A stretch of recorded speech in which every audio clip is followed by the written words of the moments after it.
Hello, everybody. Welcome to the Writers Stream Tuesday night. Once again, Danny has returned. Thank you, and has pages. So we have some Danny pages. I've been promising pages for a while Yeah, now, and I finally got off my ass and yeah. to bring them in. We have Danny pages. We have John pages. Oh, and you know what? Lee Stewart. He left off some pages. I don't know if he's going to be joining us this evening. Probably not, but nevertheless, we will go over his pages anyway. And introducing Zachary's art. Hello, Zachary. What's up? Welcome to our channel here. All right, so Zachary has a Kickstarter, and let me go ahead and put that on screen. Congratulations, dude. Yeah. So you're a comic artist, right? I am. Okay. I was a graduate from the Joe Cuber School a couple of years ago. Neat. So here we have Voyage #1. So tell us about Voyage. So Voyage, it basically focuses on this individual named Sonderon. He's exiled from Star System, and he goes on these misadventures outside from his exile. And he's after this artifact that's broken into different shards called the Spear of Nod. Neat. And rumor has it that once finding all the pieces, and he connects it all, assembles it, and it unites the universe once more. Because the universe is in such a huge, desolate, fractured state that the Spear of Nod's origin is heavily tied into the birth of the universe and why it's in the state that it's in. So basically, the thing with Sonderon is that he's like that 18-year-old kid that acts like they know everything, then they get kicked out of the house, and then they're in the real world now, and Yes. now they have to relearn everything that they think that they know about. So, where the story takes place in issue 1 is the first planet he goes to right outside of his own star system. So Mhm. it's really, really cool, and the inspiration behind this is when I read sci-fi comics or watch sci-fi movies, the biggest thing that I really would like to see is, like, imagine if the Predator was the main character of the Predator movie, hunting down a different alien species, and it's on an alien planet somewhere, instead of always having the human just be the main character. And there's very few characters in comics that really touch base on that in the sci-fi genre. Some of them just like on Well, a I mean, there's kind of an inherent problem with having a protagonist who's radically different than human. I mean, it's trouble to relate, but yeah. I mean, like, I feel like as long as you, um, with the character, as long as you can capture human elements in that character, even though it's not human, I think that you can achieve that goal. Mhm. Some characters prove that, like Zen Intergalactic Ninja from the late 80s, Mhm. early 90s, Sen from this book called Voyages from Image that was finished up recently this year. And I would have to say, you know, Cyber Frog from the late 90s. Just like these random weird things, like Jeff Smith's Bone, these weird characters.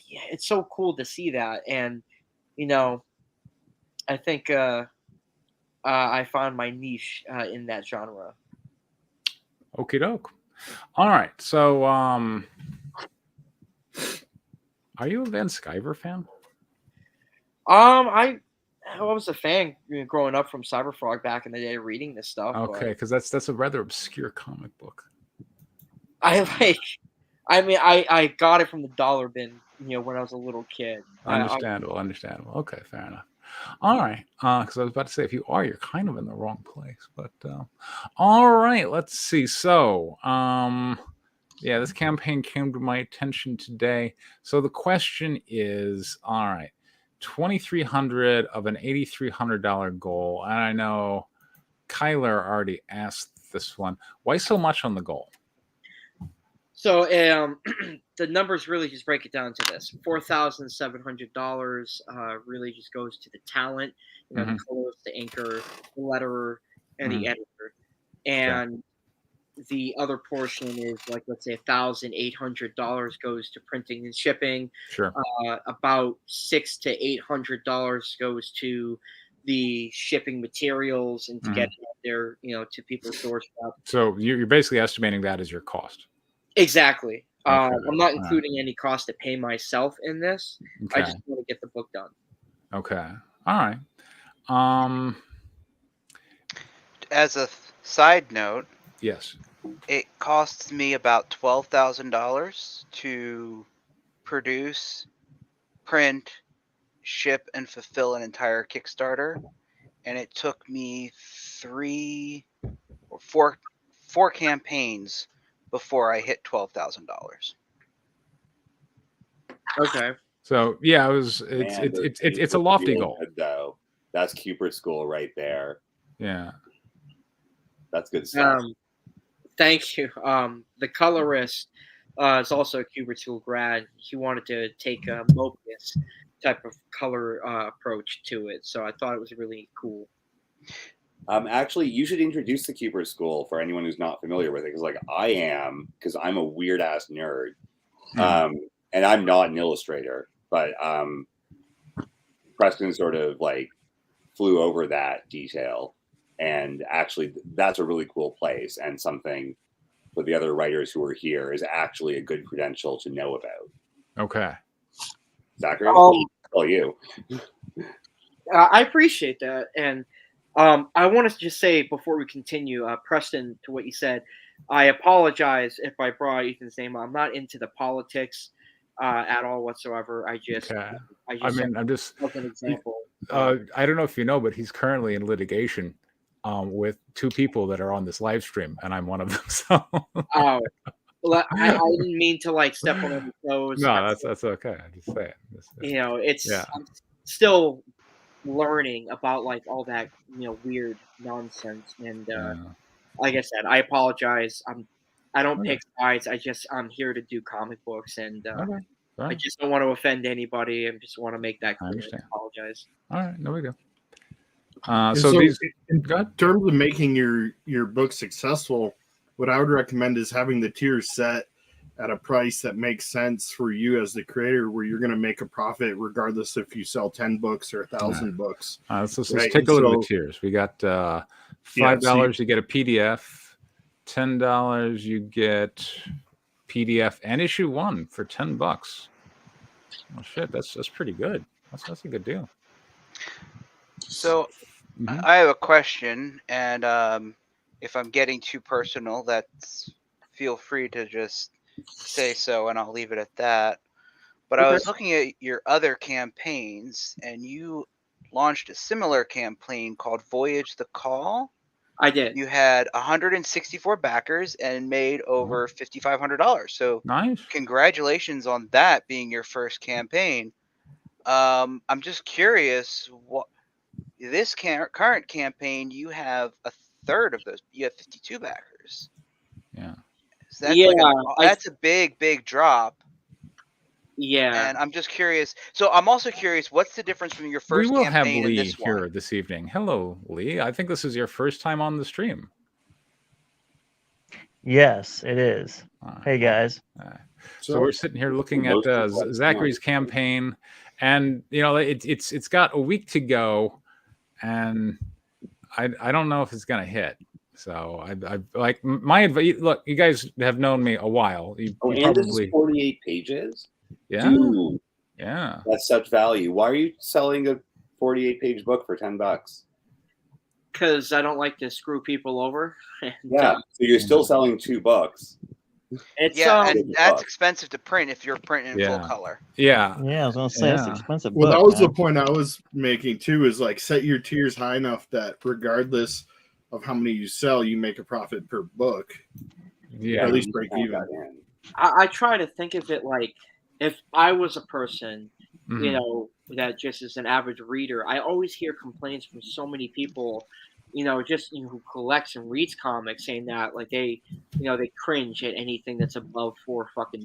And but they print 1 million copies, right? Like the local comic shops those guys like Marvel, DC, all the big boys, they're printing like 1 million comics and paying like 28 cents per book, which is why they can sell them for $4.99. If you're paying almost $4 a book, you can't, like their markup is higher per book than yours is. If you look at it like that, like if they're paying 30 cents per book and selling it for $4.99, and you're paying $4.99 per book and selling it at 10 with shipping, with tax, with Kickstarter fees, like yeah. And they're getting the digital as well for $10. That's Well, I've seen that's a deal. Kickstarter. Yeah. See, like I see campaigns on Kickstarter that they'll do like a standard size, like let's say 22 to 24 page comic, and they'll sell it for like $20 on a tier, and I'm just like for physical, like oh my god, like and I know so many people that that campaigns on Kickstarter, and they're like they complain about it. So I've taken feedback from that, and I'm like, well, I don't want to like go ahead and just railroad people on the price range. So I want to keep it reasonable. Coming back to John's question, any idea why you haven't been able to get more backers to return to this project from your last one? So from Voyage the Call, I believe the reason why I was able to hit it like I did then was it was during the height of COVID. So everybody, was on their computers. Crowdfunding campaigns during those years were very high in the ranges that they were raising for multiple different projects. And so I was able to get that done and out. For Voyage Melting Pot, that was my second book. That was like a 200-page hardcover anthology book. Okay. That one, I was accumulating. I didn't fund that one. It was going to be a 23.2K goal. It was a little ambitious, but again, it was like a portion of that cost was going to go to talent and whatnot. So that was fine. It didn't work, so I decided to step back and then replan. So I was like, you know what? I'm just going to focus on this character. The surveys that people have filled out said that they want to see this character, in a solo series moving forward. So this campaign was pretty much the beginning of it. So, have you messaged your other campaign backers, and how many times? I've messaged quite a few times as updates on those on both those campaigns. Well, now I'm curious as to how many of those backers on your first project were friends and family. One of the things I keep telling people as advice is your first campaign is always going to do well. But that's because all of your friends and family, you can count on them to support you exactly once. Yeah. They will support you once. It might not be on that campaign, but they will eventually get to it. Yeah. But that's what you can count on. Everything else is the audience that you build. Right. And it could be like you had a ton of friends or school friends or like, whatever, who backed it to say, okay, well, I've supported Zachary's one thing. I'm a good friend, and gone on with it. Yeah. Because that's what's happened. It's I looked at that, and I'd say it was about 35 backers from the 156 or 52 was like friends and family. So okay, that's not so bad then.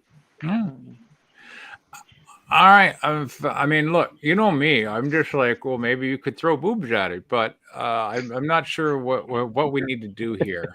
I think also, actually, where is the love interest? Yeah, I mean, that is a good question. You're also not something I think, And you've got aliens here, so we need some like 3-titted, babes or something running around. This is not a John Lamont script.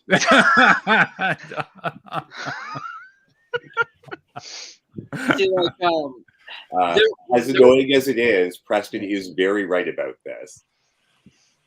I agree with that, but I'd also like to say that like the algorithm is a good piece of like getting Kickstarter to help promote for you. And the way that works is a lot of it is like the percentage to goal and how quickly you get the percentage to goal. So having a really high goal and you only being like a quarter of the way there, they're not as likely to promote you. Whereas if you had 1,000 goal and now you're 200% over your goal, you're a lot more likely for them because they know that you're going to get funded. You're already funded. You've already hit your goal. The algorithm's going to kick in and show you to more people and help get more people. I also agree, though, having sex sells, having a sexy cover, definitely draws in that crowd as well. Not to mention, if you devalue the book to such a degree, people are going to look at that and go, well, maybe the book isn't that great for $10. I mean, if you're offering 48 pages at $10, they're going to be looking at this going, I don't know, maybe because it's $10 because it ain't that great. Yeah, like I read Mulvey's book and I felt embarrassed paying what I did for it. Oh. Wow. Oh, wow. Boom. Okay. And he supports my stuff sometimes. I've certainly read a lot of his scripts. I've learned a lot from reading his work. There you go. But oh my God, it was terrible. Like, Preston knows what I called it the day I got it. Yeah. And I've used it as a bad example for my editing clients since. Well, there you go. Actually, it had totally worthwhile for that reason alone. There you go. It has a purpose. Yeah. Educational. Yeah.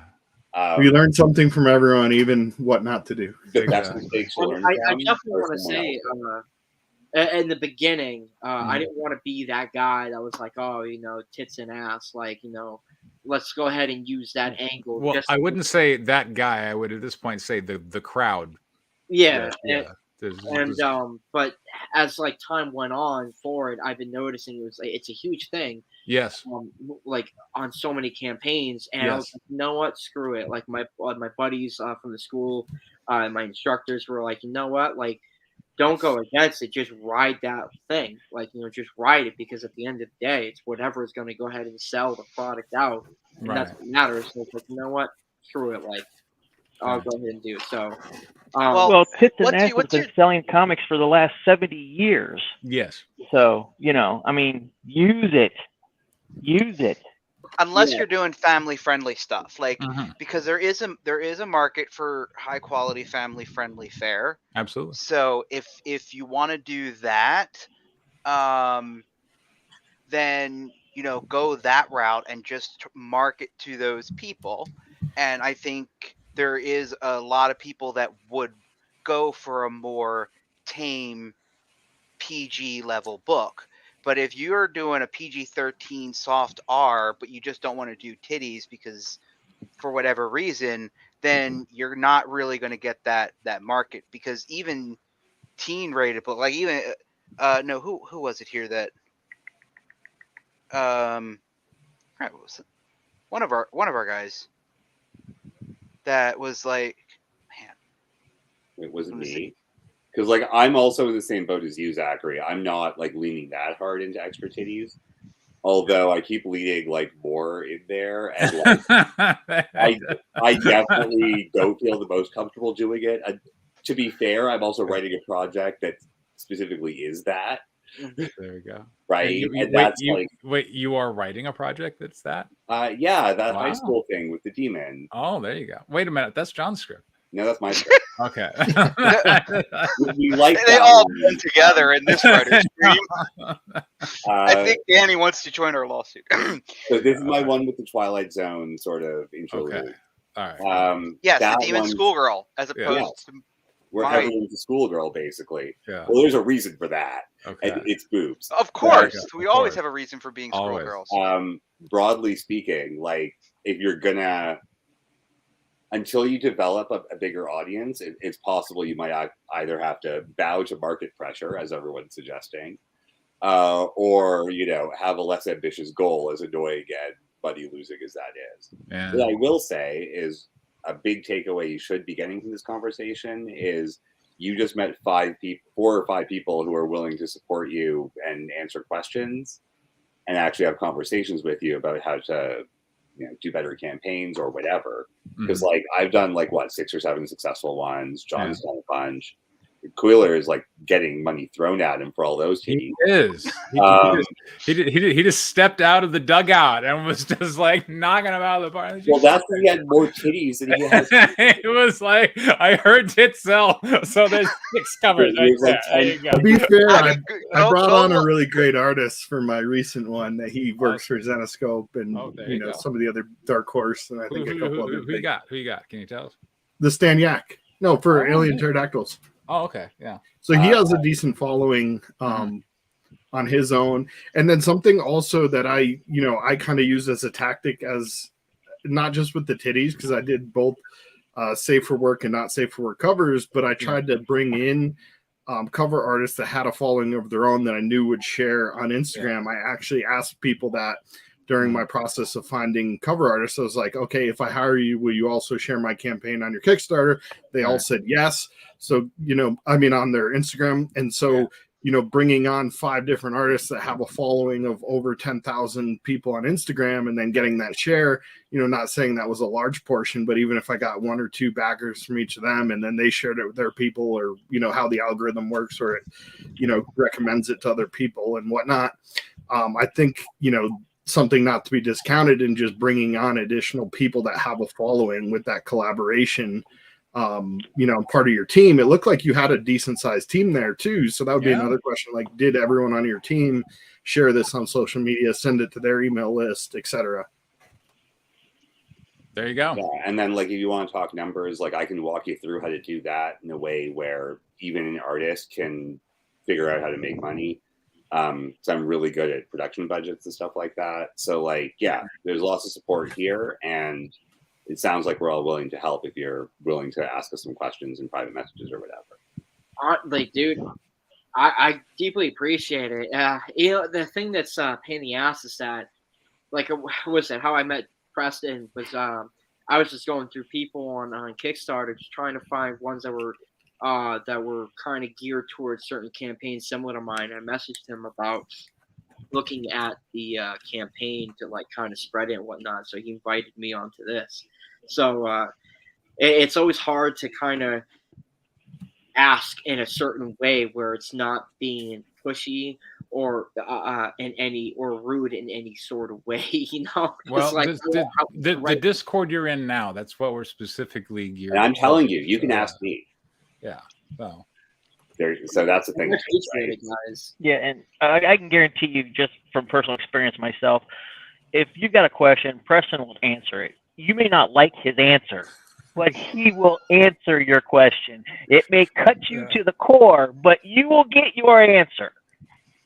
Not that Preston's ever cut me to my core. Well, I mean, now there's 5 more of us to do it today. Exactly. Oh yeah, Danny. I Danny will like cut you quicker than anybody else. Danny's like the harshest one here now. Yeah. You want to talk storytelling? Let's go, bitches. Right. Well, The only thing I would add is if you've ever heard the phrase "God helps those who help themselves," this group is like God in that phrase. Like we're willing to help you, but if you just aren't willing to put in the work yourself, you'll we're not find name any names. We're not. Nope. We're not doing that. We're not going to name any names. Just going to say that as long as you're willing to put in the work, we're willing to help you. So I just want to add that to the. And he's none of us are going to do the work for you. You can be a good cartoonist. Yeah. Yeah, just leave the ego at the door, man. Because the only way you're going to grow is if you keep that ego under control. No, and I appreciate it. Listen, I'm not a baby, man. I don't get offended. I don't sit there and whine about it. Like, you sound like one until you turned your cam on. I thought you were 13. You got a really young voice. Script. Exactly. I've gotten critiqued by Neil Adams like a couple times. So, that's not, hey, good or bad, Neil Adams, yeah. Oh yeah. There we go. I will say, just to sort of bring this back around to the fact that you mentioned the school thing. So, guys, Qbert School is like the cartooning school. Mm-hmm. Zachary probably knows more about it, but like, it's super cool to have someone who's actually like done work there here on the stream, because I'm always looking to meet like good illustrators who know what they're doing, know theory, and actually have read other comics, as compared to people who just want to draw stuff. Like, they are like the people who go to school specifically for cartooning. That is the best school for that. Oh yeah, I've gotten. So yeah, he's a legitimately like solid cartoonist based on that credential. And if someone mentions that when you're trying to hire them, like, they're probably worth money. But also you can actually like, they're the sort of people you want to be collabing with, because they're more likely to do really cool stuff that's just going to blow people away or like really take advantage of the medium. So that is a thing. All right. Let's take a look at some scripts, shall we? Yep. Okay, so we got Lee, first timer. He has a script. I say we start with Lee. Okay, let's start with Lee. Sounds good. That's what I was thinking. So Okay, let her Yeah. rip, Danny. Just there's let her script. rip. Here we I mean, go. or what if you We don't got to suck? pop your cherry one of these days, right? Yeah. Oh God, yeah. Lee, what Okay. if you don't suck? So first off, I got to say, writer duet, pretty cool, right? Yes, you were right. There was a bit of a learning curve, but I've been using it for about a year now. Yeah. I love it. All right, cool. And at some point you got to probably fill out that part, but whatever. All right. So who should narrate for us? All right. Well, the question is, am I going to be narrating Princess? I do want to narrate Princess. I probably do, but I'm going to do this one anyways. All right. Well, then here, I can read. That's fine. Yeah, I'll do it. Okay, fine. It's been a while, and I should contribute as much as I can. Very well. As I was saying, I'm interviewing tomorrow for a feature film, so that might. Okay. And now we both have booked on. Oh yeah, go ahead. We also have narration, so I guess. I'll read that. I'm a narrator. Okay. Come on. Fair enough. Okay. That's how that works, right? And then who's going to be Dean? I guess I'll be Dean, and John, you can be Glenn. All right. All right. Let's do this. Page one, panel one, splash page. Starting off, Lee. All right. Yeah. Why is it a splash page if we have two? Oh, it's inset. All right, you can do that. Never mind. Go ahead. Not according to Danny. He complains Danny's every time very purist in that regard. Yeah. All right. Okay. Page one, panel one, not really a splash page. Okay. See, that's my point. Looking down always, from the always ceiling, bitch. Yeah. Glenn L. Stayers is seated behind the desk. Dean K. Hawthorne is standing in front of the desk. He is leaning over it with both hands braced against it. The two gentlemen are arguing. Files and papers should be in front of Glenn. Prologue, all right. 1978. I'd like the word prologue and the date to be a different font for the narration.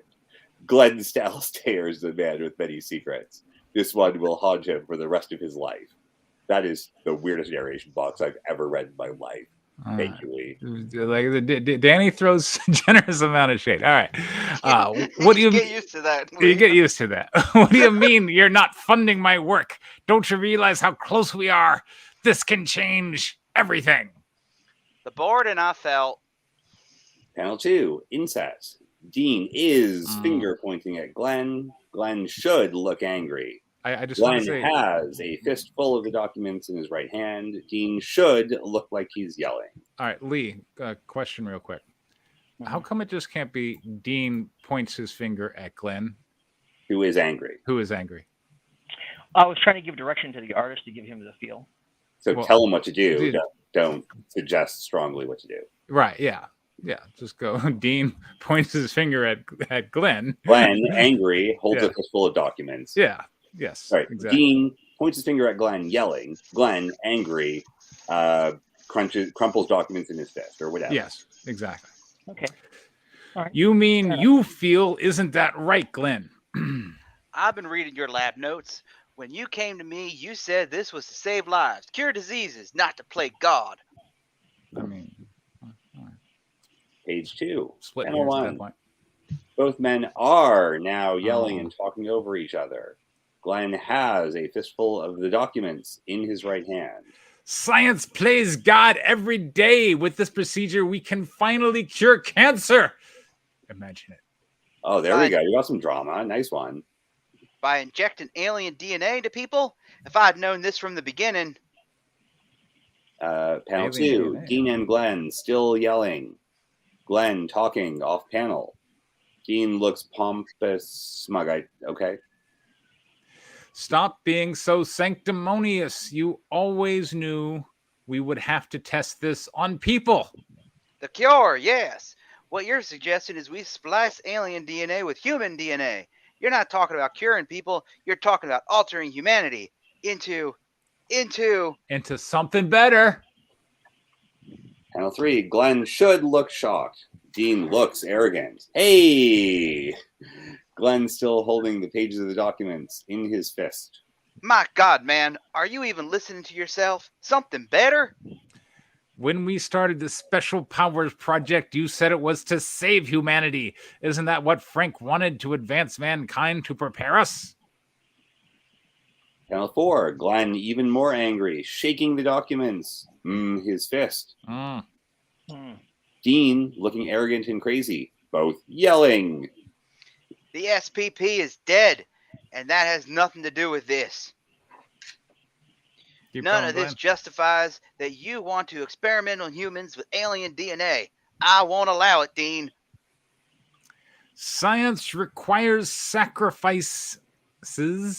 I admit, some could die, but a cure, what we will achieve. The risk is worth the cost. You should know that. How many died working for you? And you want to quibble over a few lives?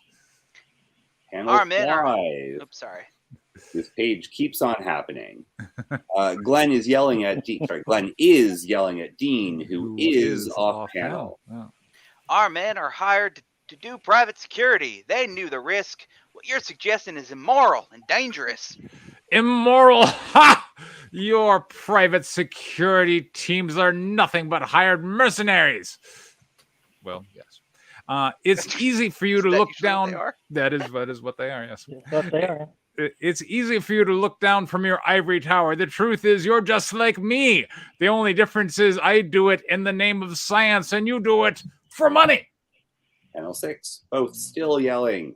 Glenn slams a fist on the desk. Yay, real direction. There we go. Congratulations. Enough.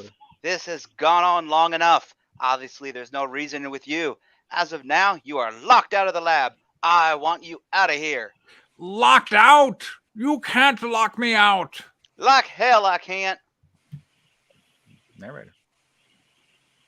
Glenn presses the intercom button at his desk. Get security in here at once, he says. I want Mr. Hawthorne escorted out of the building and off the campus. That's the weird. That was a panel, wasn't it? Yeah, why is that narration? Yeah, that's a weird one, yeah. I don't know, otherwise there'd be 7 panels on that page. Now, here's the splash page. Yes. Page 3, panel 1. Actually a splash page. I'm doing a thumbs up. There we go. Time, the present. Same office. Just add a computer screen to the desk and a few modern items. You should be through a set of double doors that are being pushed open by Elizabeth Stairs. Looking at her from the backside into the room, Buttshot, welcome. Cool. I'm staring. I'm staring at stairs. There's a splash page. There's something splashy. I'm all for it. There we go. Edward Stairs is sitting behind the desk on a conference call. Have a business phone on the desk. Edward's assistant is seated off to the right. Behind Edward, there is a huge painting of his grandfather, Glenell Stairs. Asked me about this painting. Edward's assistant should look surprised. Lee, tell me about the painting. Tell me about the painting. Honestly, okay, and Buttshot, welcome. Do we see the butt or not? Like, tell us what we see. Yeah. Like, anyway. Well, it would be so just to like it's all right. We can talk about it later. I'm just pointing it out as I saw it. Yeah. Sorry. Let's. Yeah. All right, we have a phone voice for some of this meta commentaries because we are going to forget a lot of things later. Yeah. I'll do the phone voice. Go ahead. I'm really not sure what we can do for you at this time, Edward. Everything is just too unpredictable right now. Elizabeth, we don't have Larry. Go ahead. Oh. Well, we have Zachary. You want to do Elizabeth? You want me to do Elizabeth? Yes. I found him, Edward. Old secrets never die. Oh, yeah. Dun, dun, It's a good title. It's a good title. Yeah. Catchy. Page 4. Panel 1. Focus on Edward. Finger should look like he's pushing a button to hang up the phone. Excuse me, Mitch, Nancy. An unexpected development just entered my office. We'll have to continue this discussion another time. What do you mean? You can't be serious. Sound effect. Click. Click. Panel 2. Edward looking at Elizabeth. Scene should be from over her shoulder. Jason, please send our usual donation to Nancy and Mitch's Super PACs. Also, reschedule our conference call and send my apologies for the interruption. Jason. Yes, Mr. Stairs. There we go. Panel 3. Edward looks perturbed. Elizabeth, we may be family, but you can't just barge into my office any... Are you not listening? I found him. I heard you. Are you certain? Panel 4. Wide, narrow panel to accommodate the essay. One of our agents got word to us that he's at the Utah facility. Why would... Is that Mars or M-A-R-S? Mars. Really M-A-R-S. Yeah, all right. Why would Mars have him there? It's their energy research division. Our agent didn't say. They make it clear that we need to move fast. They're moving patient 9. He doesn't know where. It could take us years to locate him again. We haven't had a solid lead to his whereabouts since Daddy was murdered. Panel 5. No art. So black panel. No, white panel. White panel. Edward and Elizabeth talking. Yes, I assume you want to take your team. Yes, if patient 9 is there, he'll be well guarded. I concur. Brief your team in flight. You launch in 2 hours. Liz, be careful. This problem has cost our family too much already. I don't want to lose anyone, especially family. I'll be careful. I won't let you down, Daddy. I'll make this... Oh, wait, so that's Elizabeth. Oh, that's Elizabeth there. Okay. You freak me out with this. All right. Okay. I won't let you down, Daddy. I'll make this right. Panel 6. Edward on phone. He sits on a phone. Yes. Narration. Shit. Sorry. Elizabeth nods and walks out. As she closes the door, she wipes away a tear. Oh, sad. Once the door closes, Edward picks up the phone and dials. Can you deploy in less than 2 hours? Yes, Liz is lending the team. That's not your concern. I need you on this mission. Just be ready. Page 5, panel 1, white panel. Yep. Master Gunnery Sergeant Dalton M. Baker is about to get 2 surprises. The first is that he was just beat by an 12-year-old. Oh, there's actually art. A close-up of Dalton Baker being struck by a metal battle staff.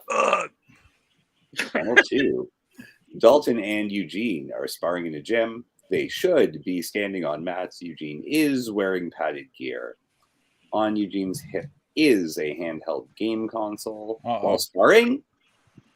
Okay, whatever. Dalton is on one knee, holding his jaw. Eugene is standing in front of Dalton, holding the metal battle staff. Dalton, are you okay? I didn't mean to hit you so hard. It's okay, Squirt. You finally landed a solid blow. Told you if you practice hard one day, you'd hit me. Thinking you can make it 2 in a row? Panel 3. No art. I did that voice deep for a 12-year-old. You did. Whatever. He's a weird 12-year-old. Moving on. He's developed. Panel 3 has no art. Yeah, so there's no way he should have hit me that solid. If an ordinary man, that blow would have left me dazed. I need to know how he did that. It's metal staff that tends to hurt. Yeah. I think I'm starting to figure this out. What Good, let's go. Asterisks mean? I think that's a thought panel. That's what that. I put this. I use that as my way for direction for me to know that that's a thought panel. You should use the way normally people do, which is to open a bracket and say thought, because your letter can't read your mind. Panel 4 also. There is art. Dalton presses the attack with a swipe at Eugene's knees. Eugene blocks. The handheld console starts to glow faintly. He blocked me. Good block, Squirt. Panel 5. Dalton presses high, and again Eugene blocks. Eugene's eyes glow, as well as his handheld game console. That's some crazy shit. He's using his powers. He's tapping into his modified game thing and using it to calculate my moves. That's a new trick. Time to throw him a curveball. Panel 6, Dalton sweeps Eugene's feet out from under him. Dalton starts to press Eugene again, but instead steps back, then forward, and sweeps the staff at Eugene's feet, knocking him flat on his back. Oof. No fair. His voice is so emotionless, almost robotic. Ha! And using your abilities was fair, Squirt? Page 6, Panel 1. Dalton extends his hand to help Eugene out. Yay! Good direction. You'll have plenty of opportunities to use your powers. Right now, I need you to develop and hone your combat skills. I will do as you ask. Panel 2, no art. No, all right. You okay, Squirt? His voice is already returning to normal. We'll have to talk to Mrs. Stayers about this. Maybe next time leave your gadgets in your room. This way you won't be tempted to use them. No, please don't make me leave it. I swear I'll play fair from now on. Just don't make me leave it. Kid can't stop touching his joystick. Wah, wah. You know how Hey, the kids are he these is 13. I mean, come on. Panel 3, Dalton looks shocked by Eugene's emotional reaction. Eugene should look concerned. Sure, kid. What is up with him? He's usually not this emotional. I'm definitely going to have to talk with... Before Dalton, you could finish that thought. The gym door opens. Oh, shit. Panel 4, Elizabeth walks in, looking serious. Miss Stayers. Mom, guess what? I hit Dalton with my staff. He didn't even see it coming. That's great, sweetheart. I want to hear all about it after I talk with Dalton, okay? Sure. Panel 5, Dalton and Elizabeth are standing close to each other, away from Eugene. Patient 9 has been located. What? We have confirmation? We have a man inside. He was able to confirm it with patient 9. By the way, 9? spelling error right there. Yeah. Yeah, also, that's- no, patient 2. That's true. Yeah. Patent 9. Oh, Yeah. no. Assume you're chomping at the bit Yeah. to retrieve them. Panel 6, Elizabeth looks sternly at Dalton.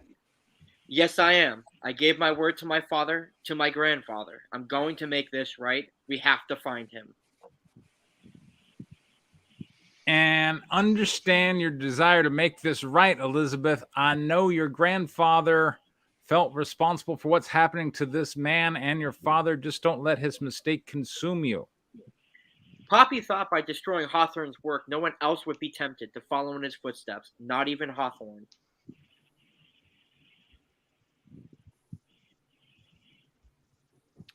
Page 7.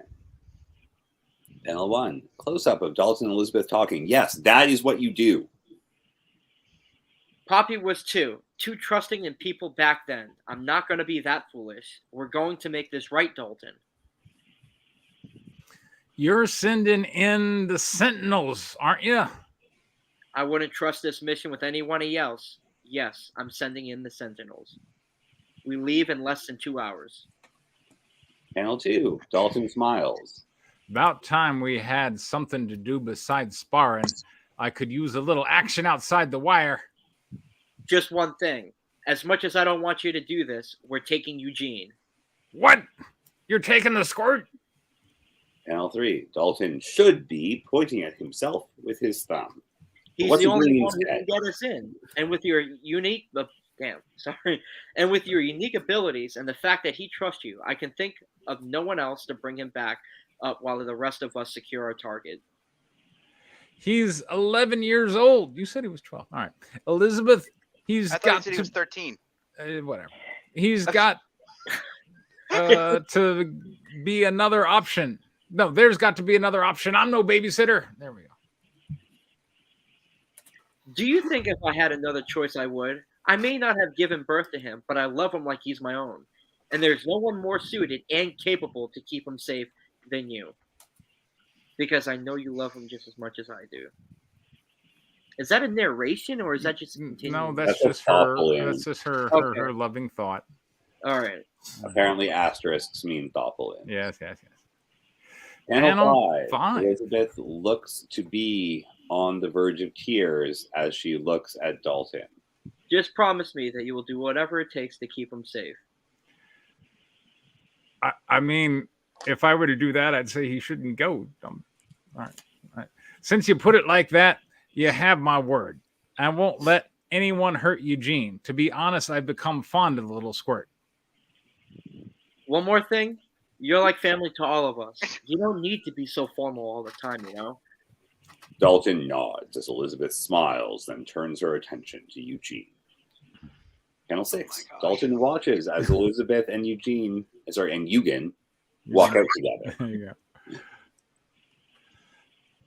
Dalton, what have you done? You're getting attached. I can't help but admire her, though. She has a lot of spirit and fights just as good as anyone I've ever served with.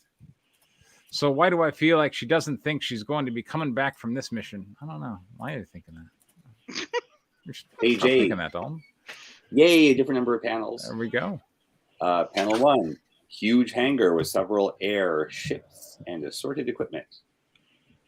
80 minutes later, Elizabeth is surprised to see Edward waiting near the RAT. Come to see us off, Edward? Naturally. Can I have a word with you? I know that look. It's the same look you give. It's the same look you used to give to Grandma when you got busted for sneaking cookies. Note, RAT stands for Rapid Air Transport. Good to know. That our space and just say Rapid Air Transport. You know that, right? Yeah. Okay.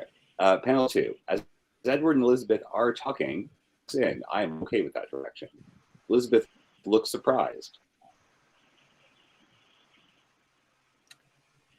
I'm not Elizabeth.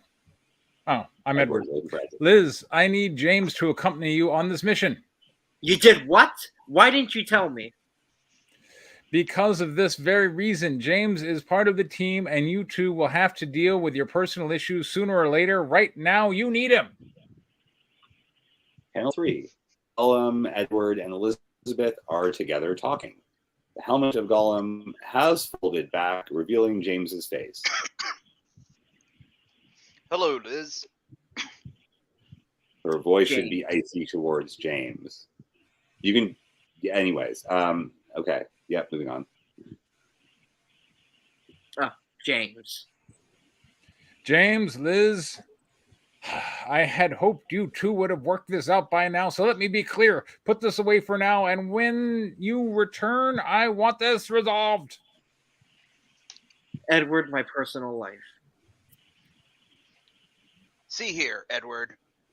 Panel 4. Edward yelling and Finger finger pointing at them. Which fingers? Middle Yeah, fingers, okay. obviously. Oh, okay. James, Probably pointer. pinky finger. Let's go. go. James and Elizabeth look surprised. Not another word. You two have been acting like high school children. I have no desire to tell you how to conduct your lives, but when your personal lives interfere with operations, then you're forcing me to get involved. So let me be clear. Put it away. Or do I need to have someone else lead this mission? Yes, you absolutely do. I'll say that for later. Okay, yeah. Panel 5. Elizabeth and James should look shocked. Is this a haiku? No, it's not. It's not a haiku. Edward. Enough. You two know how important this mission is. Just do your best. Page 9. Oh, back to 6 panels. Yes. The RAT flying through the night sky make this panel wide and narrow. Yes. Somewhere north of Delta, Utah. Lady Wu. Elizabeth approaching destination. ETA 10 minutes. Radar is clear. Stealth systems at 100%. Copy that, Wu. Panel 2. A front view of the inside of the cockpit. Elizabeth on the left, Wu on the right. I have never seen Elizabeth like this before. She's barely said 10 words since the briefing. In all my life, I have not seen a family suffer so much loss as the Stayers family has. Elizabeth and Edward's parents were murdered trying to find Hawthorne. Their grandfather died shortly thereafter, and we saw that grief did to him. I hope it does not do the same to Elizabeth. Panel 3, the RAT landing. Utah has mountains, hills, and dunes. Use Google Maps for references.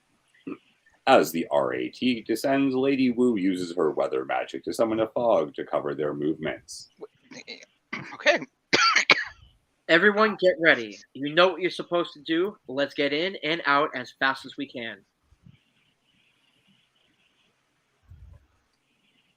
Panel 4, wide shot of the MARS facility. Our hero is running to the building. We have a single hero. The facility has a high fence with a razor wire surrounding it. Golem, stay out here and let us know if we can get more company. I don't want any surprises. Everyone else, with me. Blaze, I will need you to remain outside in order to maintain the fog spell. All right, stay with Golem. Panel 5. Dalton, Farrell, Eugene, Hax, and Elizabeth Blaze are against the wall of the Mars facility. Dalton is dressed in black head to toe. Cypher, everything depends on you now. Hacks, Mom. Hacks? Well, what? You didn't get the text message or the email? We all got it. He sent it to every phone at the compound. Panel 6. Elizabeth looks shocked. Eugene looks apologetic. Dalton is chuckling. Sorry, Mom. I was going to tell you myself, but I forgot. Oh, sweetheart, it's okay. Hacks is better than some of the others you've chosen. But we'll definitely be talking about this texting business later. We need to get inside. Locate an access point so you can access your system just like you trained. Can you do it? Eugene nods and begins to reach out. With him mind. With his mind. Page 10. Panel 1. A small bluff overlooking the Mars Research Center. A flash of light is seen. If not for the fog that Lady Wu had summoned, Elizabeth would have seen the flash of light on the cliff less than half a mile away. And if Lady Wu hadn't been focused on the task at hand, she would have sensed a subtle sift of the arcane energy that was not of her making. Panel 2, the cliff area. 4 silhouettes emerge from a magical portal. The center figure, our main villain. Okay, well, that was sudden. I will give you reference images of the 3 lesser villains. Inappropriate use of apostrophe. Our main villain will show up from time to time. Okay. But they won't make a major appearance until issue 7 or 8. Good to know. Our 4 silhouettes emerge from the portal. Upon sensing that very arcane energy, Lady Wu would have known its inappropriate use of its evil origin.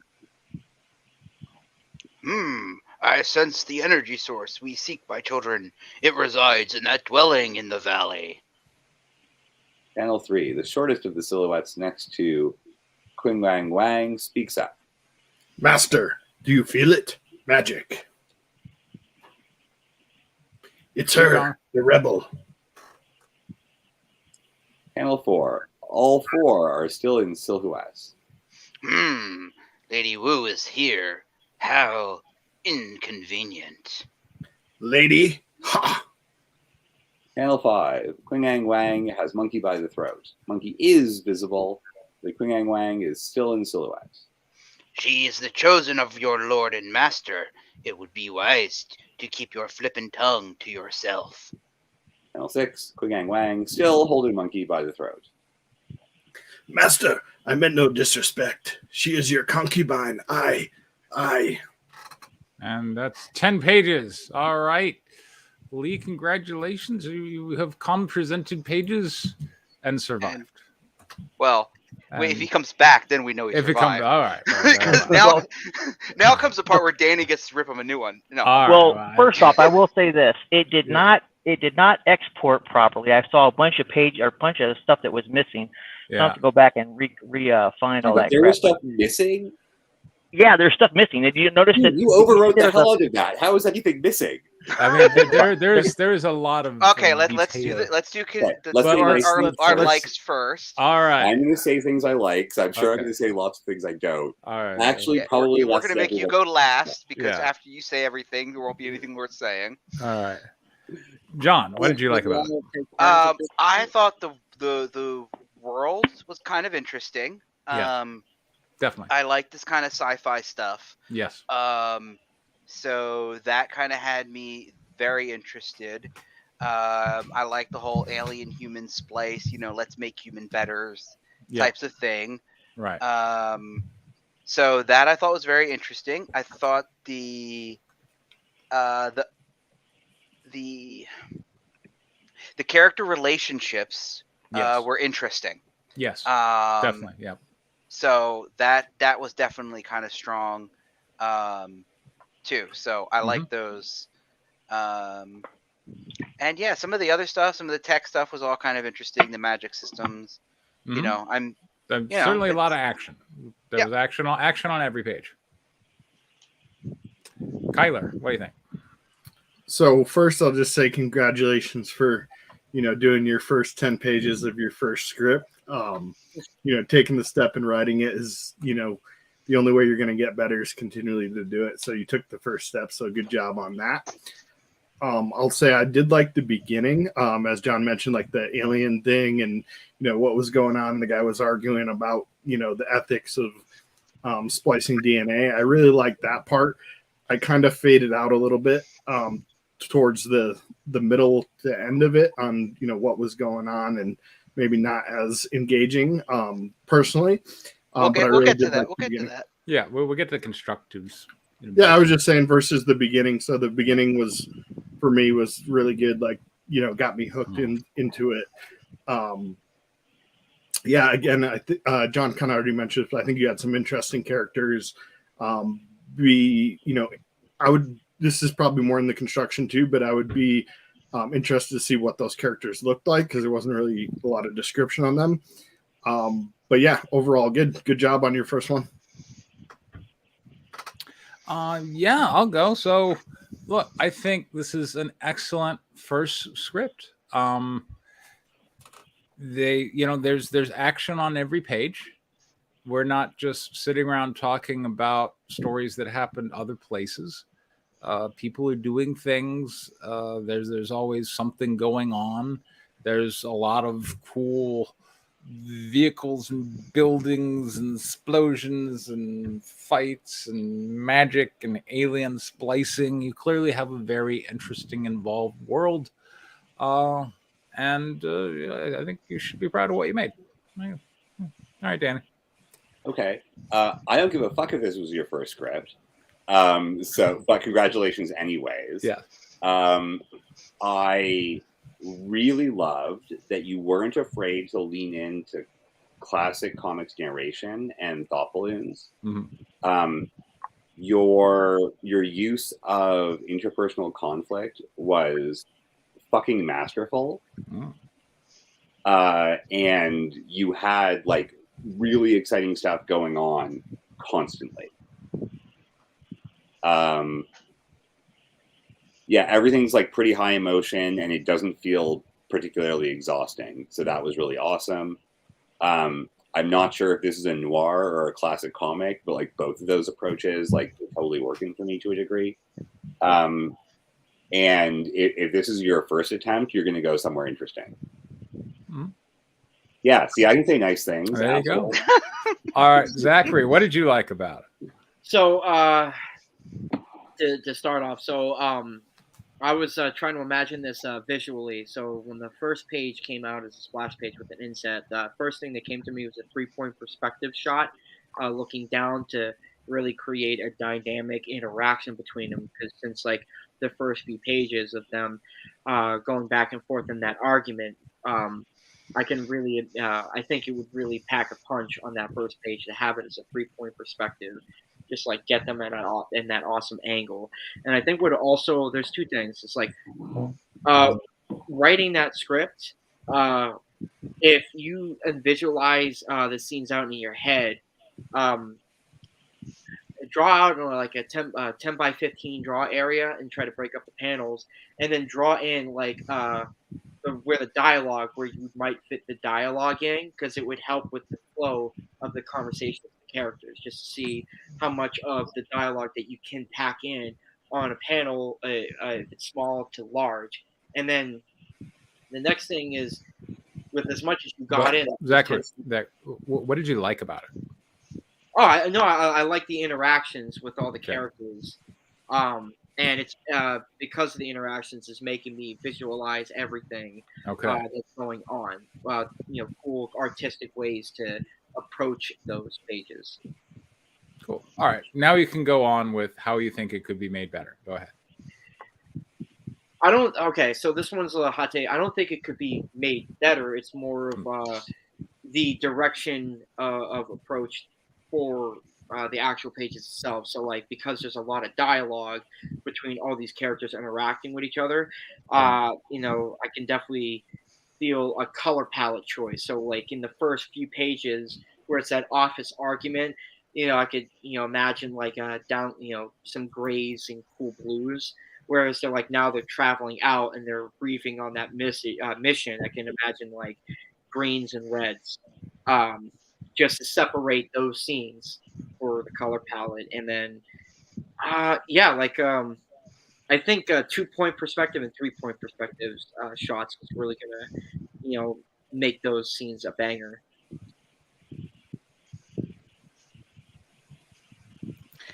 All right, John, go ahead. I'm going to disagree with Danny.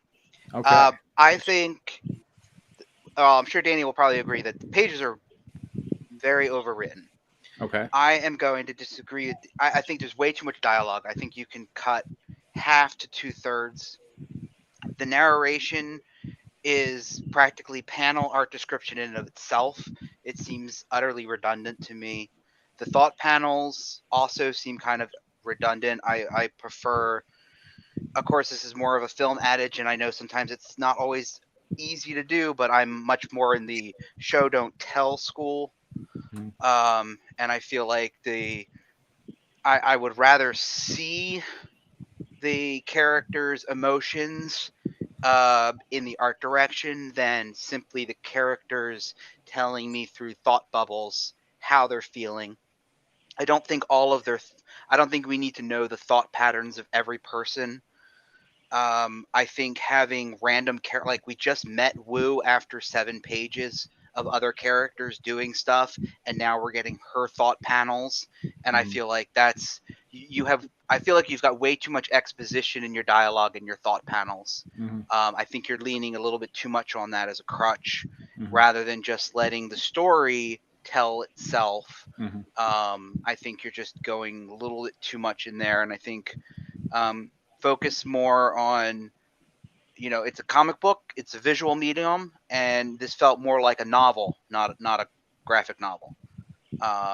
It just felt very, very too wordy to me. If I were to open the book up and I saw that much reading on the page, that much text per art, I'd put it back on the shelf. But now that's my opinion. Other people may have different opinions. So that was the big thing that jumped out at me. Just overly expositional in the thoughts and the dialogue. All the dialogue was very on the nose. Even in the opening part, the ethical conversation I liked. I like what they were what you were trying to go for it. I liked, but it just, a lot of the dialogue was just really, really on the nose. And I feel like that can be tightened down a little bit. You're not, a low budget movie tends to do a lot of expositional dialogue because it's cheaper to shoot 2 people in a room, to film 2 people in a room talking, than it about scenes at these big, exotic, bizarre locations, than actually like do it, like actually have them in a lab doing these kinds of things. That sort of a thing. Actually, that's a good idea. How come not have the guy in the lab doing the splicing with the team, and the guy comes in and he's like, no, shut it all down, we can't do this. Then you also get a much more heated argument. Those kind of things, those kind of locations and character choices I think could really strengthen some of these scenes. Same on the flip side, and this is where I'll end, is that I also kind of feel like toward that page 10 when they all showed up at the Mars facility, I kind of feel like shit's about to go down right there. That was at the code name scene was very confusing. And the way it was done, I mean, like, either go with code names and have them called that the entire time, or don't go with code names.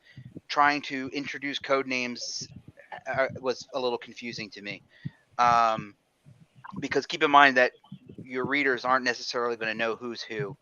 But I would say that may also be a better starting point, to just kind of have all of these people in their super high-tech sci-fi gear show up on page 1 at the Mars facility, break in, shit goes down, and now we start off with this really cool action scene. Then we kind of learn about what they're doing, why they're there, what their character relationships are to each other, through the events that are actually occurring at the facility, and then we get more of an on-site action, and the exposition is kind of trickled in to it. So that might be something to consider. And the only other thing is when you do your art description, just focus on what we see, not what we don't see. I'm not sure I get the whole thing about keeping the big bad in shadow. I don't really get the point of that. I would say, show it to him, and he's the big bad. And but also, if he's belittling his minions, who I mean, if he's supposed to disappear and not show up again until issue 7, yet he's belittling his minions, the readers aren't going to be scared of his minions, and then they're not going to be a threat that we're going to be worried that the heroes are going to have to face. So, like, kind of think like, what Marvel did with Thanos, and how he was kind of trickled in the early movies until he showed up. But even in all the movies where he trickled in, his lieutenants were always, formidable villains that the heroes had to fight. So I'll leave it at that, because I'm sure everybody else has thoughts. Kyler. Yeah, so I'm going to piggyback on what John said. I took some notes, but he kind of touched on a lot of them, but I'll just say them in my own way. I think that, as a comic book, you need to use the visual medium and be much more descriptive of the art, and use the angles. Actually, what Zachary was talking about, like, as an artist, he starts visualizing a lot of that stuff, but I think some of that should also come from the writer. And, the artist maybe have the leeway to be able to change it or make it better. But there should be some of that in there a little bit, and using the art and the angles and the shadowing and, what perspective things are coming from to kind of build the scenes that are happening. I also think that there were several areas, and John kind of already mentioned this, that you could use imagery rather than narration, like where he says narration, he closes the door and cuts off the thing. It could just end the caption mid thing, and then show a panel of a door opening or closing or whatever it was, to where you don't need to explain what you can show. And then another thing I had read somewhere, this is like from way back in like the 70s, that there was like a rule that you don't put more than like 250 characters per page. That's been like comic book, standard industry stuff. And I think you definitely broke that on like every single page. And not, rules are meant to be broken, but I don't think it needs to be every page is like that. So maybe like one page is text heavy, or a couple pages are text heavy, but not like every single page. And possibly less panels per page. I think, like, maybe Zachary could talk more to this, but like as an artist, they want to explore what's on the page more in the art form, and cramming in 6 to 7 panels really limits what they can do as an artist. And then also you're trying to fit all that text that he was kind of already talking about and getting to some of that. Another thing though, is that I had like the genre that this is in. It started out as like a sci-fi, then it kind of gets into fantasy with like some magic in there, and then it goes into like, I was imagining like kung fu, with the woo and the monkey and all that. So it's just kind of weird that like some of the genres aren't coming in till like midway. I also think there was a lot of characters. Like, if the characters aren't going to be main characters in the story, maybe we don't necessarily need them because we're like building up characters for a page or two and then they're gone. Then we introduce new characters, build them up for a page or two, and then they're gone. And like, not being able to see where the whole story goes, are we continually doing that throughout the process, or are there main characters in this story? Are some of these characters irrelevant? Can they be removed? I kind of got a little bit bored with it, honestly, like in the middle way, because it kind of like shifted and turned into something different. And I was kind of like, what the hell is going on now?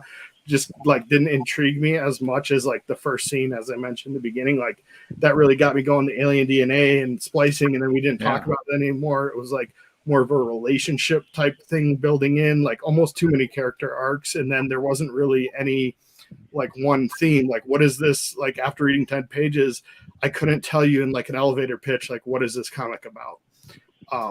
Those are my kind of constructives. All right. So in terms of your writing, I can tell that you're new to the craft. Your writing lacks confidence. When John was first presenting pages here, he would kind of do a similar, just kind of suggesting maybe what the artist might draw, but they're the artists and I'm going to leave it up to them. I'm just going to kind of suggest, no, just like tell, like, like what are these people doing? Be very clear, descriptive, use, vivid words and whatnot, but, be firm about what is going on and who's doing what. And I think that will automatically improve your page. Absolutely avoid the passive voice. You have a lot of is's and r's and stuff. So just avoid the passive voice. Be active. Be confident in your story and what you're telling and what you want the artist to draw for you. It does. I mean, just going to kind of this point, it does move around from genres a bit. We're starting off in this kind of like lab discussion. Then we go to like the practice room where we got the Kid Wonder. And we got Elizabeth, and I don't understand what Elizabeth's role is. She seems to be making the decisions about why a 12-year-old needs to go on like the special strike force team, and everybody just kind of goes with it, but they never explain why. So I'd like to know a little bit more about Elizabeth's role, and it could. I mean, I favor a lot of action, a lot of in media res opens myself, so I have a lot of sympathy there. But I guess I could do with a bit more exposition about the world, because they're talking a lot, and the problem is they're talking about different things. They start off when we're talking about the alien DNA thing, and then we go and now the kids special. And then we go, oh, but there's the guy. We got to get the guy to the thing. And I really don't know it necessarily a ton. So I'm not hugely wrapped up in an emotional outcome for whether they succeed or fail at the mission, because I don't even really know what the mission is. So I think you need to do some work in terms of building up the mission and making us care about its outcome. So I guess it's my turn. That is your turn, Danny. All right. Well, I will say John's attempt to disagree with me completely failed. Mostly took a lot of wind out of my sails. Okay. But I still have a lot going on. Yes, I tend to do that. But I but figured you had plenty more to all go. of your points is what I was saying, John. So this is your first script. This is obviously a first draft. And I think this is a very good first draft, but it's clearly a first draft. So a lot of these problems are going to be solved in editing as long as you have the good sense to do like a non-zero amount of editing. Mm-hmm. In terms of, so yeah, confidence is a big thing. Like I was talking about the narration and the thought balloons. It was actually really cool. Like reading the narration, I was like, oh yeah, I like old comics, whereas sometimes you just have to narrate something that you can't draw. Except then you just narrated what should it be to paddle, and then or just narrated like something that just didn't need to be narrated, or just narrated what someone literally just said. And so not enough confidence there. Likewise, the thought balloons are really cool in like a really tense social situation. And you had a lot of those, but then people just said that anyways, like a panel or two later, or someone else like reacted as though it had happened. And then you had this one thought balloon, and I wrote this down on page 9, panel 2, where Ms. Wu, a fucking wizard we haven't met before, just gave us an entire backstory of someone that we have met before. That's a story in and of itself. So, like, yeah, which story are we actually telling here is a real problem. But a lot of this stuff can be solved just by cutting, which is great. Your pacing needs work. Every page was 6 overstuffed panels. Some examples, like the last 2 panels on page 10, that should have just been 1 panel with the other characters just talking. So I don't know why you're leaning into 6, but 6 is a lot. 6 doesn't give room for a lot of the art to breathe, and it doesn't leave as much room for dialogue as you might think. And then I remember like some direction on like page 2 or 3 where like a character is off panel and then giving us like an essay's worth of dialogue. So that's just stuff that won't work, but you don't know yet that it won't work. But it won't. So when you're editing, like seeing who's talking, especially like your characters aren't like Spider-Man and Iron Man. They're random strangers no one's read before. So you've got to show us who's talking and who's saying what, so we can associate those emotions and those desires with those people.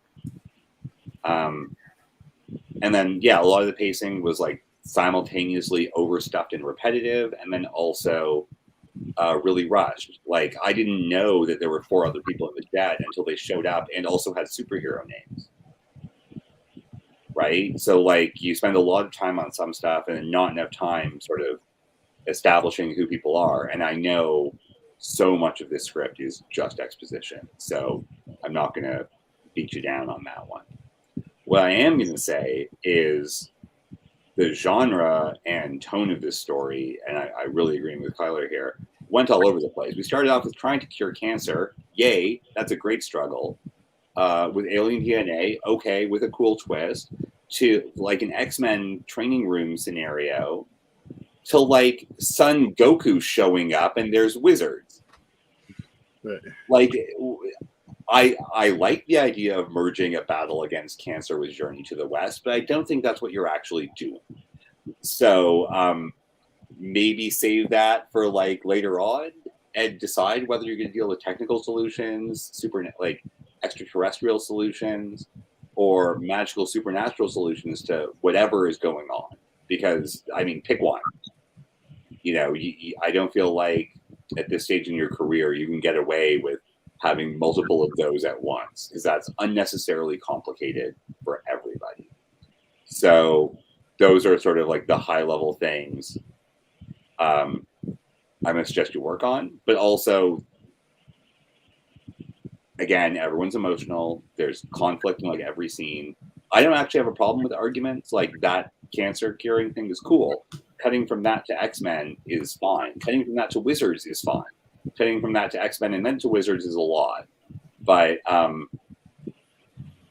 you know, you establish a couple of interesting conflicts. All of them seem very interesting. I would like to see one of them fleshed out with a little bit more confidence and a lot more care and attention. All right, there you go, Lee. You don't feel too bad about that. What do you think? Well, so I agree with a lot of things that you guys said. I don't think I went crazy with the different genres. You're only looking at it from that perspective that these are different genres in of themselves. But in superhero stories, there's all kinds of different stuff. Lady Wu, all right, Chinese magic is mostly weather based. All right, if you go by the legends and stuff, they're mostly weather based. So that's Wu's forte. Yes, Wu's introduced later. I get that, but I'm trying to build the story on the fact of the secrets that her grandfather, Glenn Stairs, has kept, and this was the big one, and it has to do with Dean. We haven't got to that part yet. The next 10 pages and why they're there, because they have to get him. But Okay. what was done to him. Well, that's fine. What and this is one of my common retorts when we offer our constructives, and the artist says, "Well, yes, but that's all explained on the next page." And my common reply is, "We're never going to get to page 11 if you bore us to tears on pages 1 to 10." Wow. I wasn't. Why bored. I wasn't. I wasn't. Bored. That's why my earlier suggestion was I think we should start on page 10 when they show up at the facility.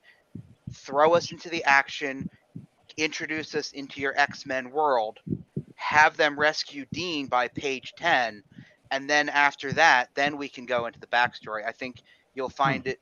I think that will be a much more interesting. It's an interesting idea. Possibly setup. just opening it on page 10. Yeah. And I'm not opposed to that idea. The background stuff is good. The character relationships are good, but I think we can get to all of that later. I don't think we need to front load that. I will say, I didn't mean to interrupt anybody. I do gotta agree with Lamont on that one, because if you're trying to pitch something that I've never heard about to me, I don't want to hear or see a bunch of people talking. Just give me action so I can get a general vibe of what this is all about, and then you can retract that by showing me a little bit of their backstory as the issue goes along, just to add some more fruit to it. That was actually the same issue I had with Voyage. I was trying to focus so hard on writing and rewriting the origin and the start of the character, and then when I was somebody at the Cuba school was telling me, like, dude, like, screw all that shit. No one gives a shit about all that. Just give us like the cool thing that Sonderon is doing in the middle of the adventure. That's what they're going to care about and read. And then when you do that, you're going to figure out plot holes and different issues that you can't figure out in the beginning while you're doing that adventure while he's being cool and shit, and then retrace your steps back as you do it. That's why I have a tendency to write on the last page of a script and work my way back to the beginning. Yeah, I agree with that too. And I can't remember where I read it because I've been reading a bunch of blogs on like storytelling and things like that. And one of them said that like as a writer, you should have all the crazy stuff mapped out and all the back lore and, what is this, economy in this world like and whatever. But unless it's relevant to the actual action, it doesn't need to go in to the actual story. And that's where like a fan wiki or something like that, like you put up a web page, you can have a fan wiki about all these backstories and what this person's special power is and who they're married to and who their brother-in-law is and how everyone in the world is connected. But unless it's relevant to the actual story, and again, you as a writer can map all that out and have that so like everything that happens in this world and how it interconnects and how it makes sense to you, but it doesn't need to be in the actual comic book or in the story or whatever it is that you're writing. And that can be like a little bit of like fan extra stuff that you make a wiki or, do a little side story on a blog or something like that. Yeah, like one of my series, I just put some of that stuff in like bonus pages and I just get my concept art colored. Like Kyler and John, you guys have seen that, right? Yep. That's a great use of that. Making your reader do homework before you show them what they're getting into is a lot of work. And a lot of people are going to tap out before they get there. And it would be a shame for you to get a lot of people really invested in you for issue 1 and not be able to actually finish it and then not come back for issue 2.